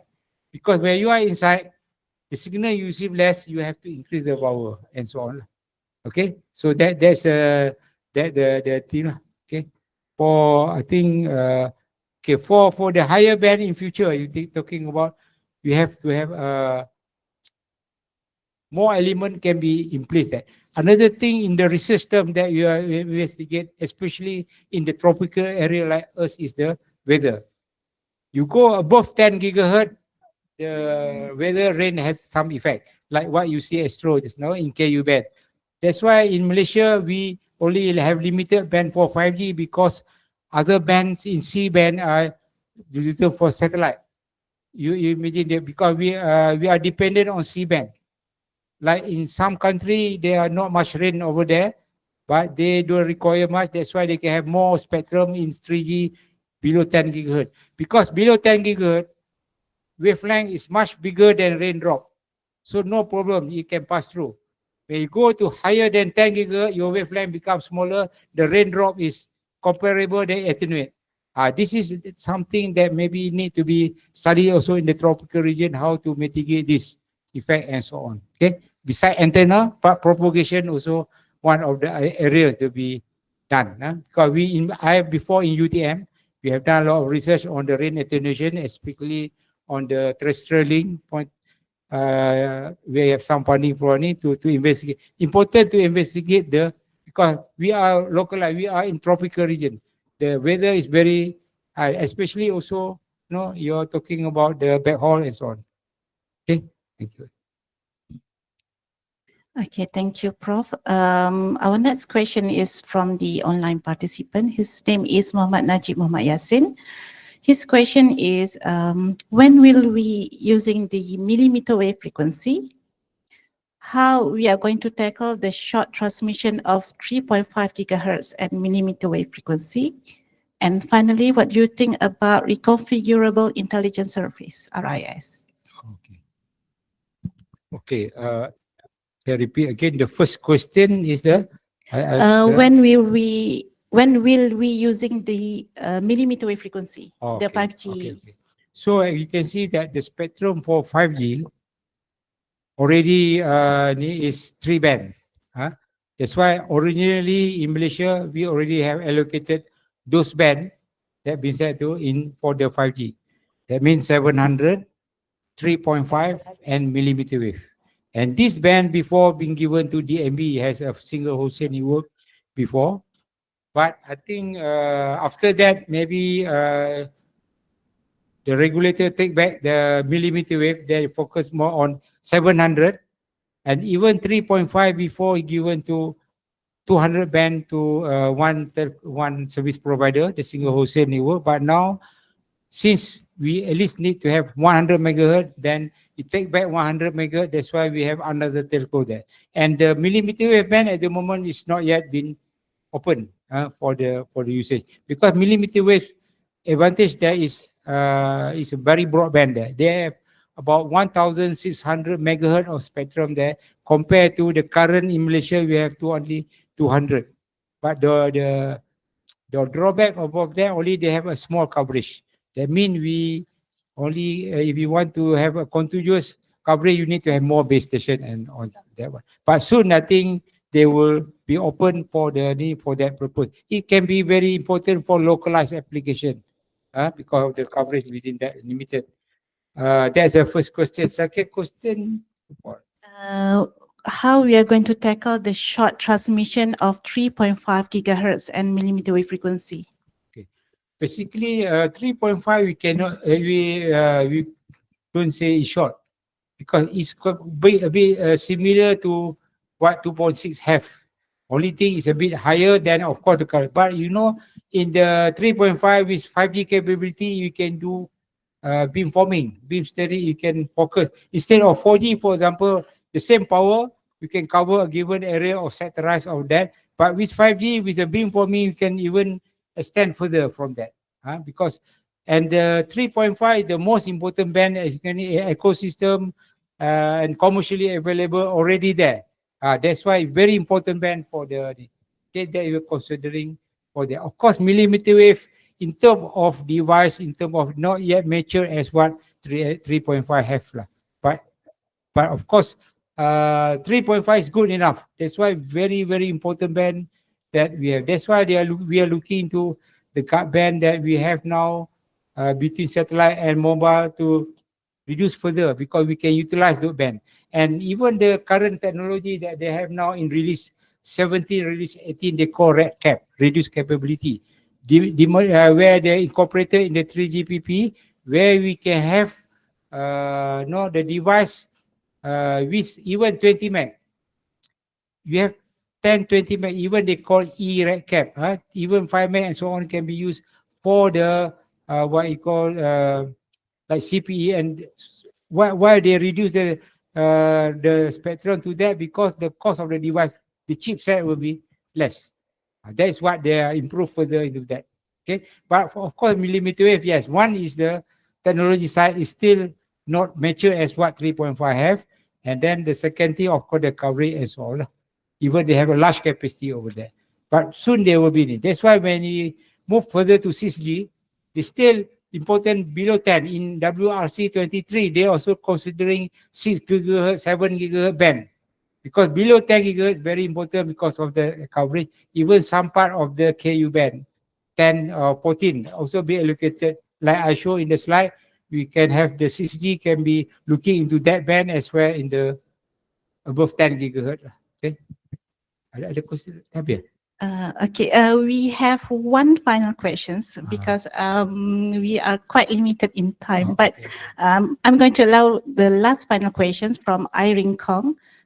Professor, what is the required gain, isolation, and antenna efficiency for massive MIMO at 26 gigahertz? Okay, of course, when you're talking about 26 gigahertz millimeter wave, because the antenna size will be smaller, you can have more element. When you're talking about more element incorporate in the same area, you can have more gain, more bit on that. Okay, so that is the advantage of the higher band lah, because more beam, more patch or more array can be placed, and more ni lah. Tadi second apa dia said? That on the millimeter wave kan? Oh, okay. So the inter efficiency depend on your circuit and all your ni lah, how the much loss and how you can cater isolation and so on. Okay, but the advantage that the antenna size be smaller. Second thing, you can put more element, then you can get more gain may possible. Okay, and then you have more bandwidth there. Okay, thank you. Okay.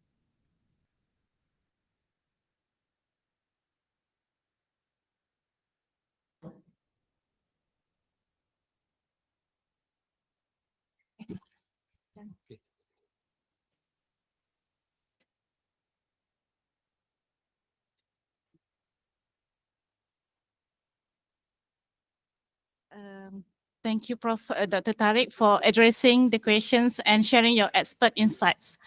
Ladies and gentlemen, we will now continue with our first research presentation. This presentation is titled Undersea Dipole Antenna Design and Radio Propagation Analysis at 1 megahertz. This will be presented by Mr. Badrul Amin Azahari from Universiti Teknologi Malaysia. Mr. Badrul Amin, you have the stage.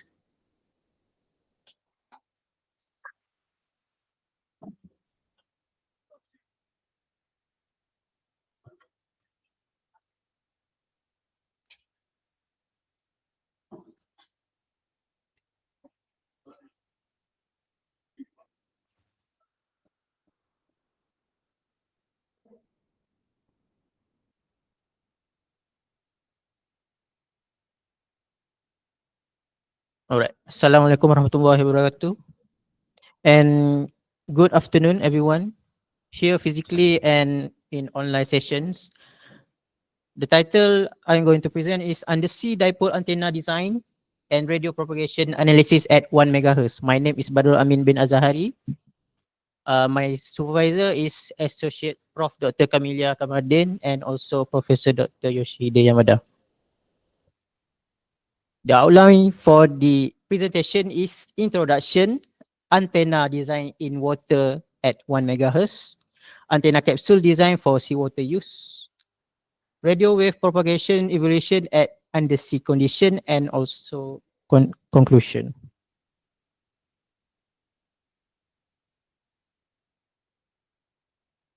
For the introduction, at 6th generation mobile, undersea area is considered for service area, and there is a need for stable and high-speed communication service.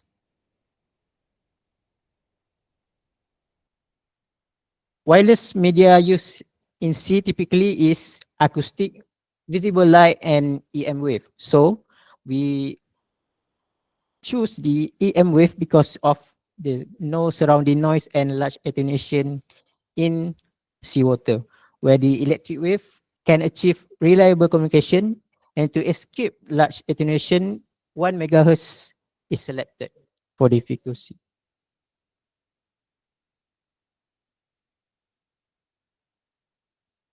Study contents: half wavelength dipole antenna design in a water condition of zero conductivity, or we know as distilled water. For undersea use, antenna container or capsule is designed. Calculation of propagation attenuation for undersea condition. Here's the antenna simulation model inside the software AlterFeco.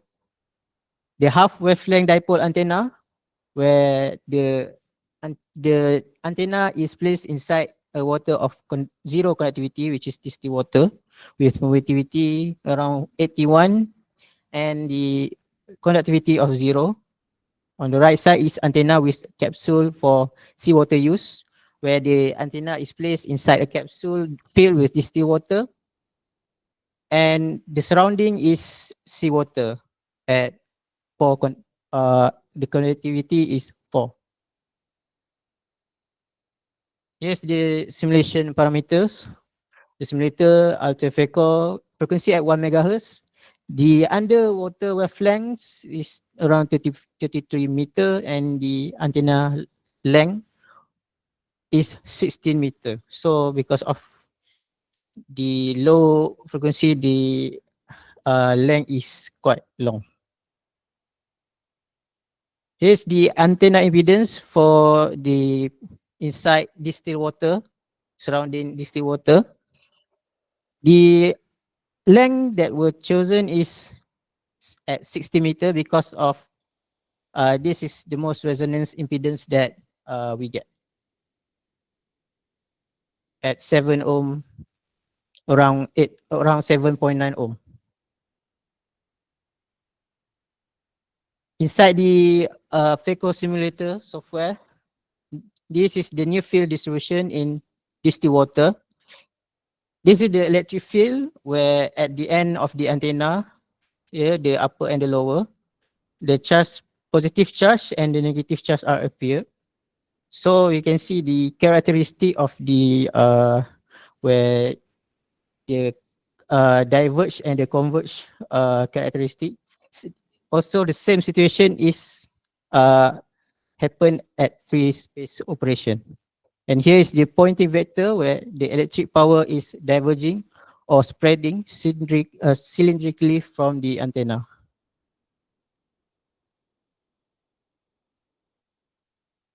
Here's the antenna impedance and the gain for the distilled water. The Smith chart is around 7.9 ohm. Here is the two-dimensional radiation pattern, and the gain is around 2.06 decibel. And here is the 3D radiation pattern.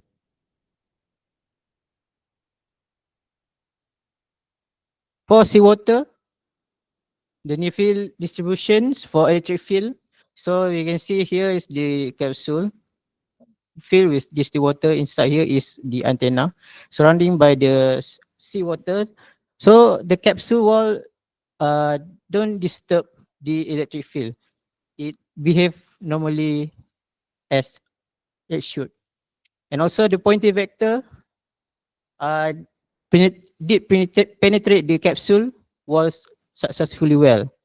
Means that the gain of the distilled water is effective because of the power is behave through smoothly through the capsule.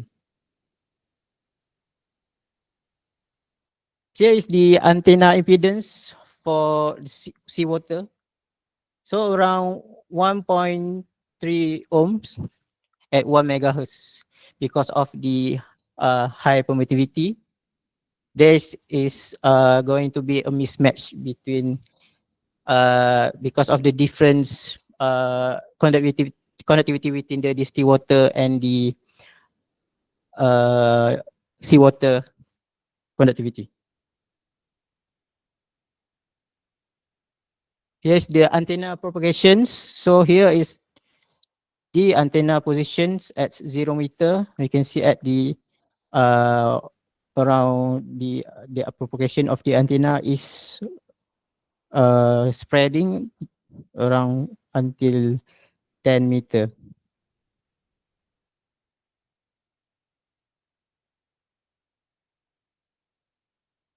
So here the power density, theoretically using these calculations at 10 watt, when convert to dB watt is around 10, is at 10 dB watt. Using the gain that we get from the distilled water, and also based on the equation, here is the result for the theoretical calculations, and the simulations result also is here. And based on this, we can deduce that the pointing vector is effective based on the agreeable between the simulations and theory of the power density.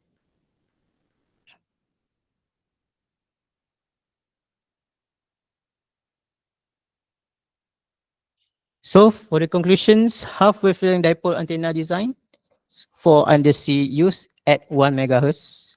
Undersea propagation attenuation data is obtained at 1 megahertz. At transmission power of 10 watt, the attenuation of negative 150 decibel is obtained at 5 meters distance, which is the suitable for as receiver antenna.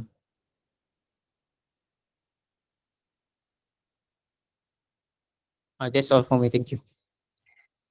Thank you to Mr. Badrul Amin for the informative presentation. Now I open the floor for Q&A session. To ask question for the online participants, you can unmute your microphone, or you can also type your questions in the chat box. Okay, we have one question from Dr. Huta. Thank you very much for your interesting questions. My name is Huda. I'm from your ATM. May I know what consideration that you make when designing the antenna in distilled water? Because I can see that the gain remains good for a dipole antenna around 2 point something dB. So it's almost equivalent to the gain of dipole in free space. So what are the considerations during designing process? So the basically for the question is meaning that the question is in distilled water, right? So basically there's no need to change for the parameter of the antenna because the conductivity is 0, same with the free space. What different is only the permittivity, but when we compare the gain between the free space and the distilled water, it's remain the same, around the same. So there's no need to change. There's no consideration between for free space and also for the distilled water. So for the seawater, we cannot get the radiation gain because of the large attenuation in seawater. So to find the gain, we need to consider the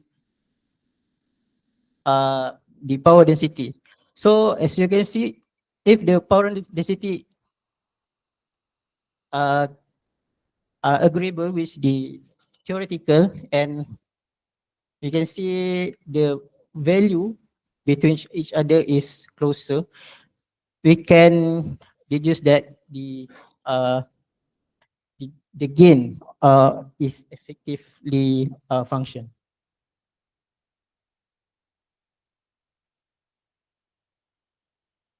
Okay, thank you. Any other question? Okay, I think we don't have any more questions. So thank you very much, Mr. Badrul Amin.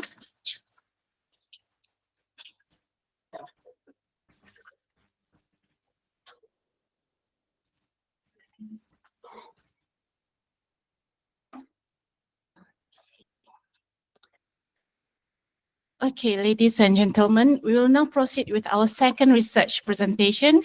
This presentation is titled Empirical Channel Modeling for Cellular-Connected UAVs, a machine learning-based approach. It will be presented by Dr. Mehran Behjati from Sunway University. I now invite Dr. Mehran to share his knowledge with us.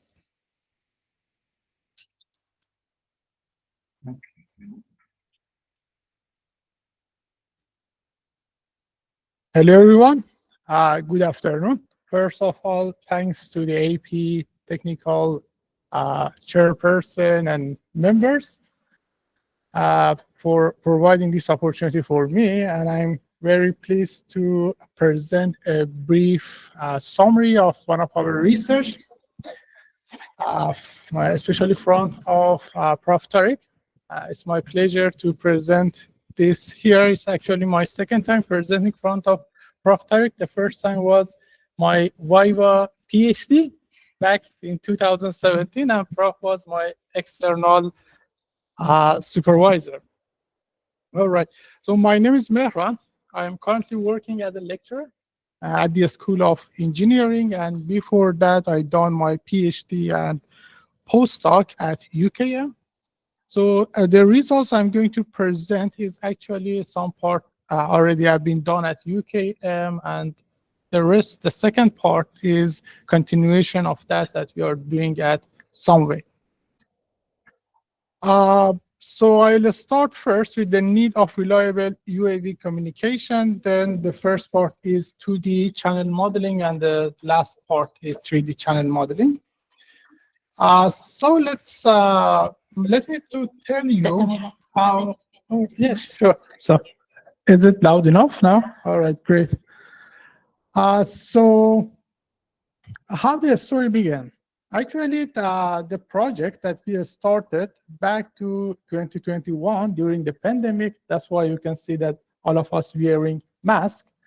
And that was a project that's funded by CRES and a collaboration between UKM and Aerodyne, the #1 drone service provider. So in that project, we wanted to develop a drone delivery system for the medical intervention. And we all now aware the importance of prompt medical intervention, especially after that pandemic. So we wanted to enhance the autonomy level of UAV, autonomous aerial vehicle, for the purpose of medical delivery and intervention. So in order to enhance the reliability of drone operation, especially in BVLOS, when the drone is flying beyond the visual line of sight, so we need to provide reliability by leveraging advanced technologies such as collision detection, collision avoidance, as well as reliable aerial wireless communication between the drone and the ground control station. And we know to get permission to operate these flights, we need to get permission from the regulatory bodies. For example, in Malaysia is CAAM. And in that time, it was impossible to get permission for the BVLOS flights. So the problem that we wanted to address was that how we can provide a reliable aerial connectivity between the drone and the ground station. So in that time, we had 4 options. So satellite communication, but bulky devices, high latency, and also expensive. The other option was RF-based communications, that most of the industrial drones come with a remote controller. They provide a good data rate, but the limitation is transmission range. The third option, dedicated link, expensive, and for example, LoRa, if you want to use, that's not good for payload communication. So the fourth option was utilizing the existing telco towers. So in that time, 4G was dominant. So that's why we focus on 4G. So for 4G, we don't need to pay for the infrastructure. It's already there. And we can say it's ubiquitous, especially in aerial and suburban area. We have a good coverage of cellular network. So that is our baby prototype that we developed in that time. So our final goal was to make connectivity over 4G. But to do that, you know that the 4G towers are optimized to provide coverage for terrestrial users, for the users on the ground, not aerial users. So the antenna tilted down, the beam is toward the ground, and the drone is not moving near to the ground, it's flying in a height of 50 up to 125 meters. So we wanted to study that how 4G can provide aerial coverage, so the existing 4G network. So as such, you know that nowadays to secure a grant, we need to include machine learning somewhere into the title or the abstract. So we wanted to leverage advanced technologies to come out with a solution that can address that problem. So we collected the data set in that time at UKM. And then we, like any other machine learning procedure, we start to clean the data. Then we use some basic machine learning models for the purpose of modeling. Then we came out with 3 different type of models: a linear, nonlinear, or polynomial, and also a logarithmical model to predict pass loss, RSRP, and RSRQ, which are the main indicators to quantify the quality of the wireless connectivity. So what was the main achievement of that study? Actually, we came out with this conclusion that the existing 4G architecture can provide a reliable aerial connectivity for drones in a radius 550 meters to 500 meters and in a height between 65 up to 85 meters. That's good, not for payload communication like video footage, but that is good for telemetry data. So that enabled us to come out with some solutions for drone path planning, which was the main target of that project. So we validated that model at UKM. This is the Faculty of Engineering, Kejurtran, and up to a cricket field, a distance less than 3 kilometers. So we validated that model in real world application. We published that result as well as the data set. I need to emphasize that that data set was, I can say that to the best of our knowledge, that was the first data set we generated for aerial connectivity. Most of the data set available are just for terrestrial users and static situations. So if you're interested, you can learn more about our finding and also the data set already available in our GitHub repository. So there was a limitation there. The limitation was that was 2D. So we only consider distance and elevation angle. And we know the time that we are talking about the directional antenna, azimuth angle plays a critical role in a channel model prediction. Because if we move from the center of the beam, we will lose the energy, okay? So we need to take into account azimuth angle. So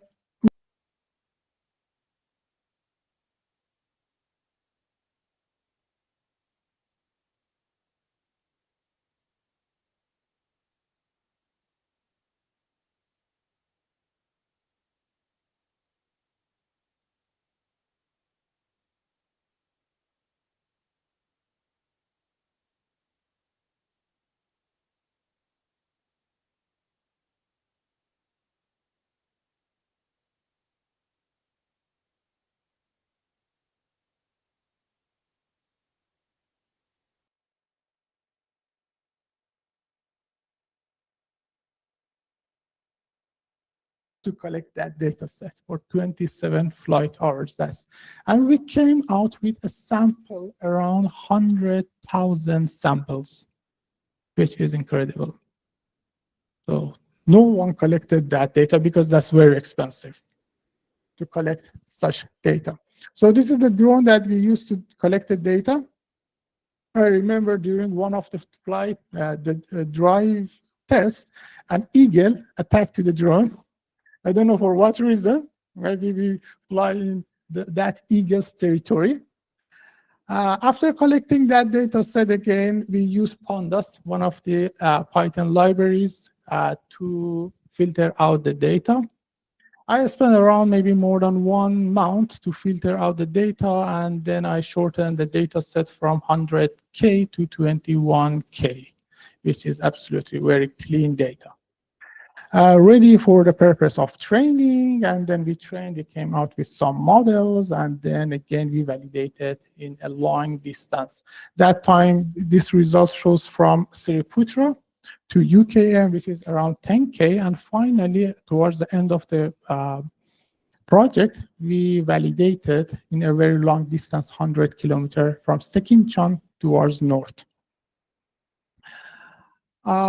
So for collecting the data, actually we planned, as you can see here, is a partial circle. So the drone started from the same height of the antenna and moved in a radius with 100-meter step. So the first step was 100 meters, then fly in a partial circle, again increase the distance to the antenna to 200 meters, up to 900 meters. Okay, as you can see this orange line. Then we increased the height by 5 meters, and the speed of the drone was 5 meters per second. So with a sampling rate of 2 samples, so we can say for every 2.5 meters we collected a sample. So we can assume that how many data we collected. So that's a very high resolution 3D data we collected in that drive test. So after that, we clean out the data set, and finally, nowadays we cannot publish our papers in prestigious journal if we use basic machine learning algorithms. So we came out with a novel framework, which is a 3-layer framework. The first layer actually utilizes linear relation between the attributes, distance, azimuth angle, and elevation angle, and makes a relation with the output parameter to come out with a coarse estimation. It's not a high quality, but that helps us with the feature selection. So then we pass that result to the second layer. So the second layer, which is an aggregation of decision trees. So it's called ensembled learning. So it utilizes non-linearity between the input features. So we know that when we are talking about different input parameters in wireless signals, so linear models are not able to accurately predict the model. So we need to add some non-linearity to extract more accurate model. Then we pass to the last layer. So the last layer is there just to smooth the model and also quantize the uncertainty, which is very important for channel modeling, because if we move to another environment, the characteristics of channel will change. So we need to ensure that our model is good enough to be generalized for other scenarios. So that is the job of the last layer. So the results show an accuracy of around 80%, which is very accurate. And we validated again in another data set, the flight that I mentioned from Sekinchan towards the north. We haven't published it. We are finalizing this, and we hope that we can publish it soon in a prestigious IEEE journal. And that's all. Thank you. Thank you very much for your attention. And I'm happy to answer any question. Thank you very much, Dr. Mehran. So now we open the floor for Q&A session. Do we have any question from the audience?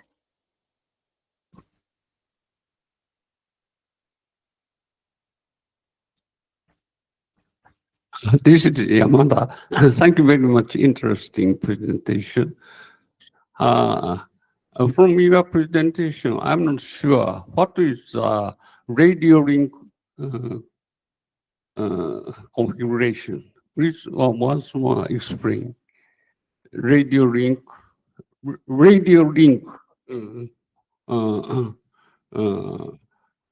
construction.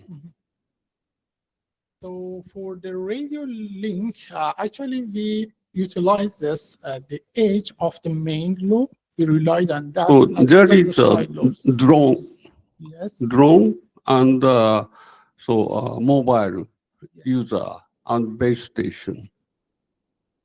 This link you are considering? Yes. Oh, So the link that we considered was 4G link. So the link that provides service for terrestrial users, but we utilize the side lobes of the antenna as well as the edge of the main lobe. So based on the signal that we receive from the side lobe and the edge of the main lobe, we could establish the connection. So that's why the result shows that in a radius of 50 meters up to 500 meters, and that height, we can still receive data, which is not that reliable, but that is good for telemetry data communication. So that's we didn't change the network architecture from the transmitter side. But I think there are lots of emerging research that are working on providing aerial coverage based on 5G. So based on the beams that can be toward the sky and providing like a highway, a virtual highway that the drones can fly in that and receive the signal. This technique that we use, okay, we can still use it for telemetry data communication, but our drone making interference for the ground users because we are exactly using the same infrastructure and same available bands. So the networks are not optimized for aerial users in that height. So then the time that we are emitting the beam, we are making interference for other users. so drone has a receiver and transmitter also. Yes. So the orientation stability is very important. Yeah. So how control drone? How we control the drone? Yes. For the drone, actually, that was autonomous. So The stability. the stability, actually, the drone is not stable. It's not hovering. It's just moving. So based on that moving, yeah, we exposed with lots of drops and handovers. So compared to the ground drive test, we had more number of drops and as well as the handovers. Because the drone is flying and always receives signal from adjacent cells. But yeah, our drone is not fixed. It's not hovering, it's moving. That is automatically stable. Yeah. Oh, okay. Okay, thank you very much. Thanks for your question.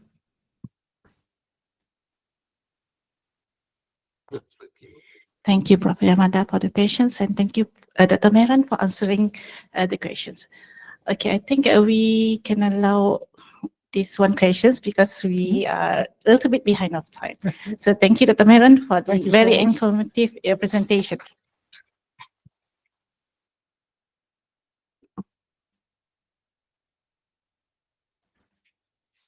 Ladies and gentlemen, we will now proceed with the next presentation. This third and final presentation is titled Development of Planar and Conformal Coding Metasurfaces for Radar Cross-Section Reduction. It will be presented by Mr. Muhammad Ubaidullah from Universiti Malaya. Mr. Muhammad, the floor is yours.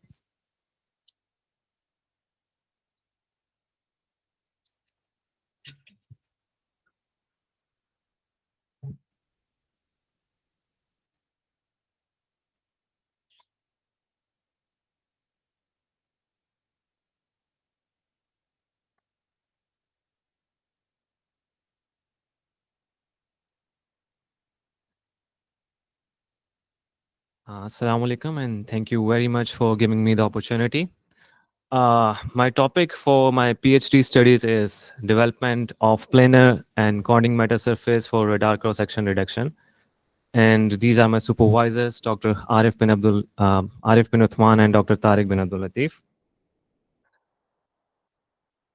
This is the presentation outline which we are going to discuss today, moving forward towards the next slide.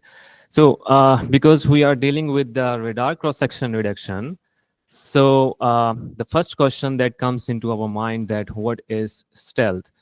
So the stealth is actually can be referred as a mechanism, as you can see in the video presentation as well, that it is used to evade the enemy detection system, as the radar is sending the burst of radioactive electromagnetic waves, and the mechanism actually is used to reduce these waves to be reflected back towards the radar. So as you know about that, a lot of the countries have the fifth generation and the sixth generation aircraft, as now the China has just revealed the J-35 as the sixth generation aircraft, and it has a lot of radar cross-section reduction in it. But most of the developing countries don't have this technology. So what if the other countries enter into your territory and you don't know about it, as the one of the country with operation name as a Neptune SHARS, they entered into one territory, they did an operation and they went back, and that country didn't know about it, as though they were very developed and their air force were very good.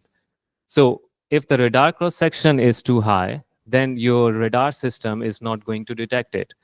So our work is to see how we can convert the existing fourth and third generation aircraft to have this radar cross-section reduction, so they can't be detected into the radar. So the applications for radar cross-section are obviously in any military application, such as drones and any off-horizon communication, and also in ultra-aerial vehicles, and they also used in the satellite communication platforms as well. So the motivation behind was, as I already told you, that that this is going to be used in the military purposes, and as we see that we can develop a planar metasurface design in order to reduce the radar cross-section reduction, as other people already did it. But when we conform the design for the practical purposes, its application and its radar cross-section increases. So it's very difficult to maintain the radar cross-section whenever you conform the design. So this is actually the radar equation on which the radar works. So if you see this transmit power gain spread factor losses, and this spread factor is when the waves are propagating towards the radar, and the other spread factor is when it is coming back. So all of the things which is in red, we can't control that things. The only things that we control is the targeted RCS, that how much radar cross section can be decreased from it. So we are working on that part only. So these are the techniques that we can use in order to reduce the radar cross section. And I want to make sure that these techniques are not because of the shaping, because right now, when you see the aircraft, which is fifth and sixth generation, they are actually different in shapes, as you can see in the background, that this is F-16, but they don't have the radar cross section, because the shaping actually reflects the radar coming waves into different directions. So we are working on the scattering and the absorption phenomena. So in scattering phenomena, we use the phase gradient, polarization conversion, and the coding metasurface in order to have the RCS reduction.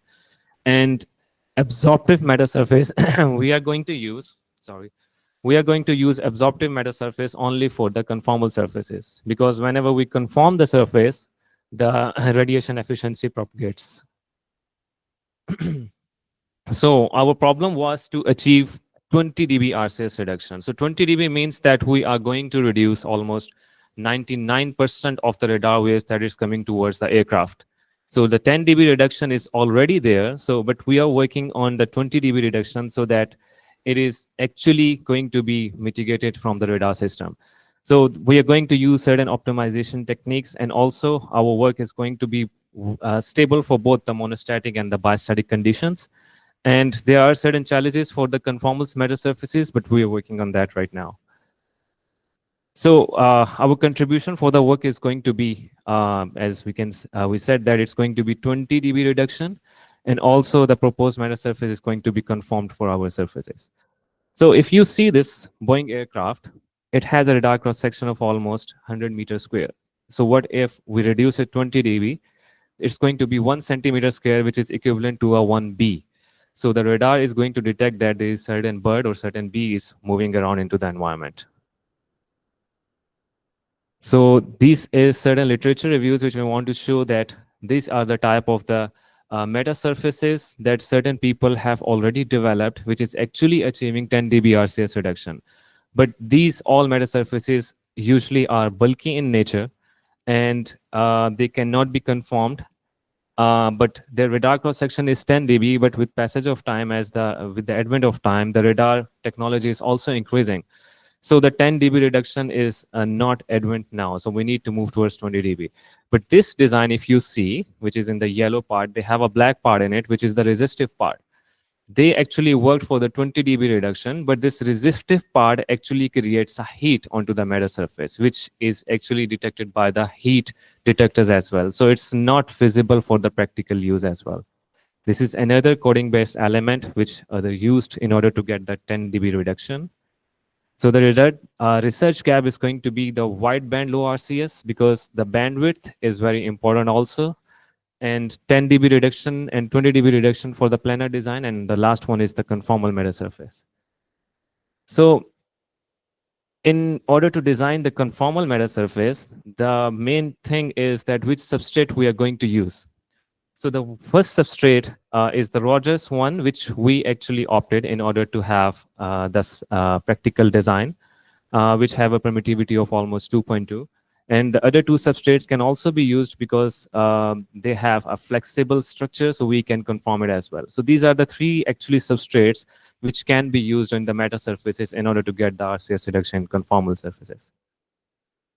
So if you see this design, actually this 0-1 coding pattern that I have presented here, they actually is the placement of the unit cells onto the metasurface.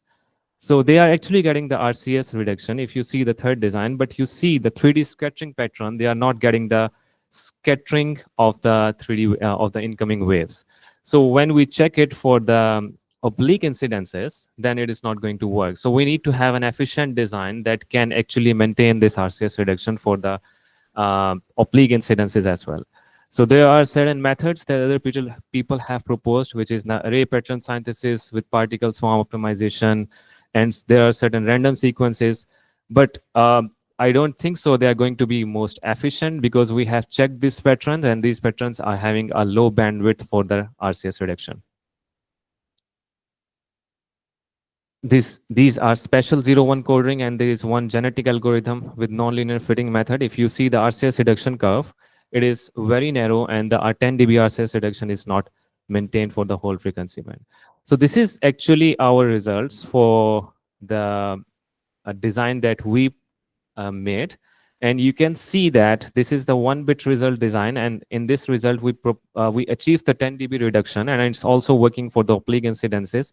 And if we see for the azimuth and the elevation angle for the aircraft, when this metasurface is used for that purpose, it is also achieving the 10 dB reduction. And these are the 3D far field scattering pattern for the RCS reduction for oblique incidences.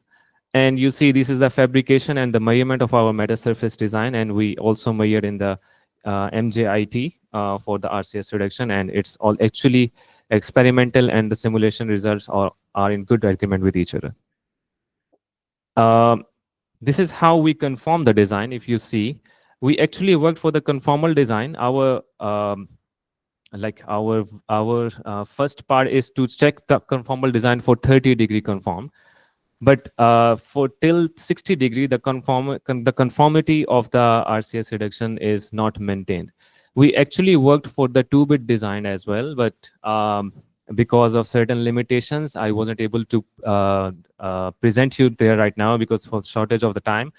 But in 2-bit design, we actually achieved the 20 dB reduction. And this 20 dB reduction is quite high, and it can be used for the conformal surfaces as well. But right now, we are working on the conformal surface. so that in order to get the 10 dB reduction for the whole frequency band in the conformer.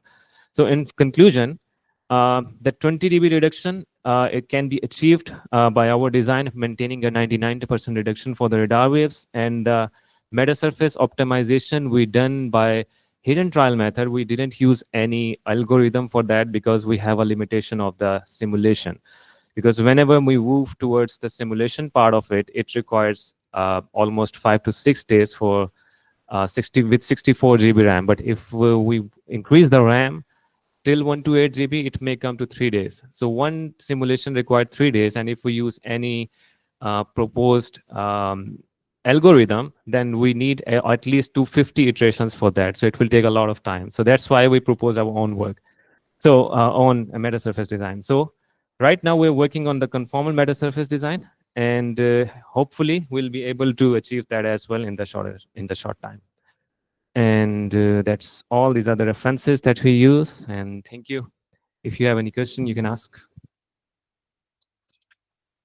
Thank you, Mr. Muhammad, for very insightful presentation. So now I open the floor for Q&A session.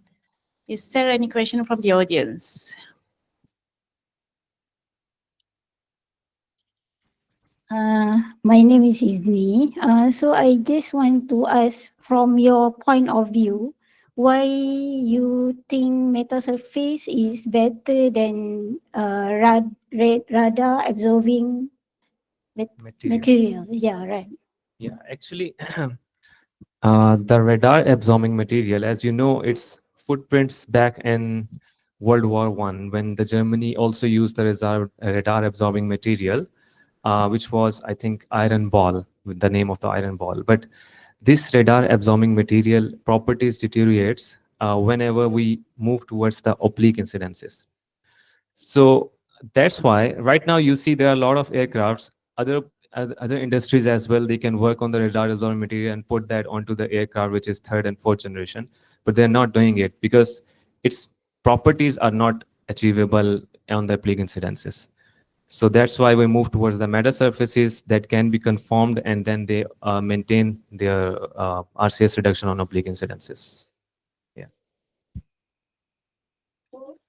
You are simulating using CST? Yeah, CST microwave studio. Oh, okay, thank you. Okay, thank you very much, Mr. Muhammad You're welcome. Ubaidullah, for the presentation.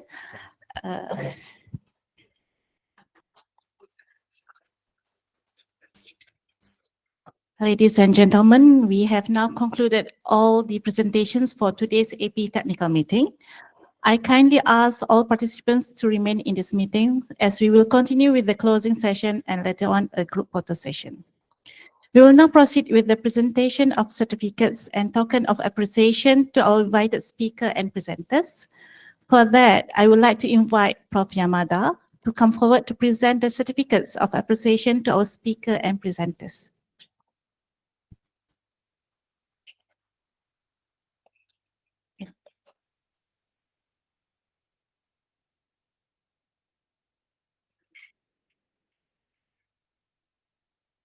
First, I would like to invite Prof. Emeritus Dr. Tharek to come forward and receive the certificate and a token of appreciation.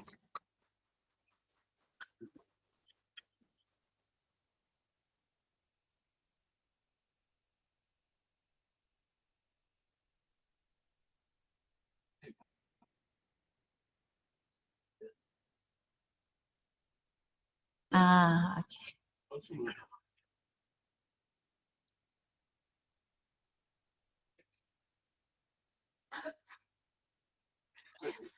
Thank you very much, Prof. Tharek. Next, I would like to invite our presenters, beginning with Mr. Badrul Amin, to receive a certificate of appreciation.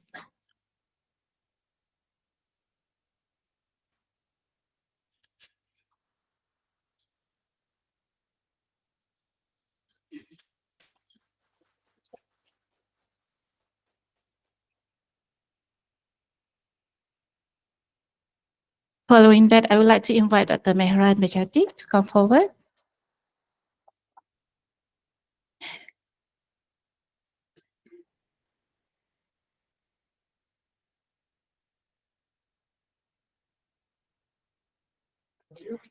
And finally, I would like to invite Mr. Muhammad Ubaidullah to receive the certificate of appreciation.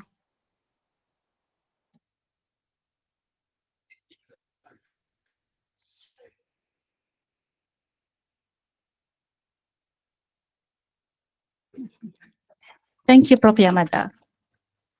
Now, I would like to invite Associate Professor Senior Dr. Nurul Huda to be on the stage to receive a token of appreciation on behalf of UITM from IEEE Malaysia AP MTTEMC, Associate Professor Senior Dr. Kamilia.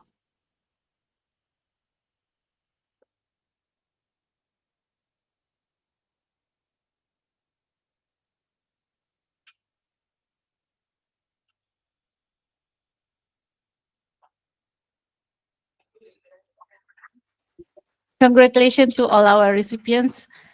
Next, we will have the photo session. So for those present in this room, please take the empty seats at the front so that we can have full and nice group photo together. And to our online participants, kindly turn on your webcams so we can include you in this group photo.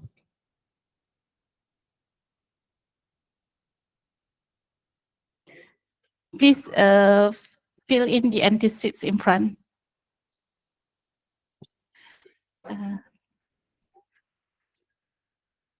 Yamada Sensei.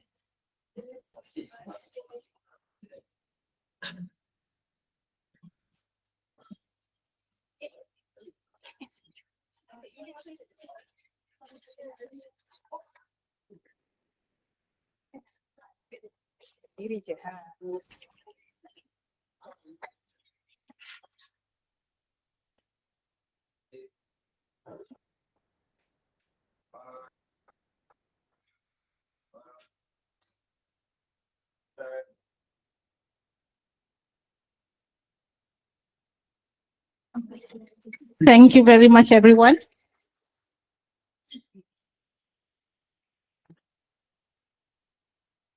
Okay, a second. Share slide.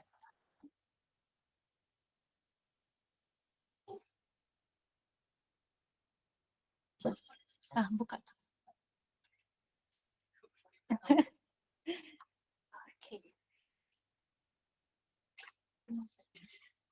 Okay, ladies and gentlemen, I would like to invite you to mark your calendars for these two exciting events. The first one is we're going to have the 10th IEEE International RF and Microwave Conference that will be held in Penang on the 17th and 19th September this year. Secondly is our next AP technical meeting, which will be held in May at Universiti Kebangsaan Malaysia, Bangi, Selangor. So please save the date and join us. Okay, ladies and gentlemen, we have now come to the end of the first series AP technical meeting.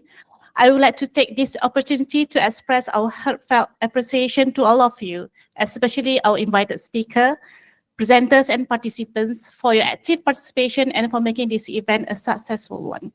See you and goodbye. Assalamualaikum warahmatullahi wabarakatuh, and thank you very much.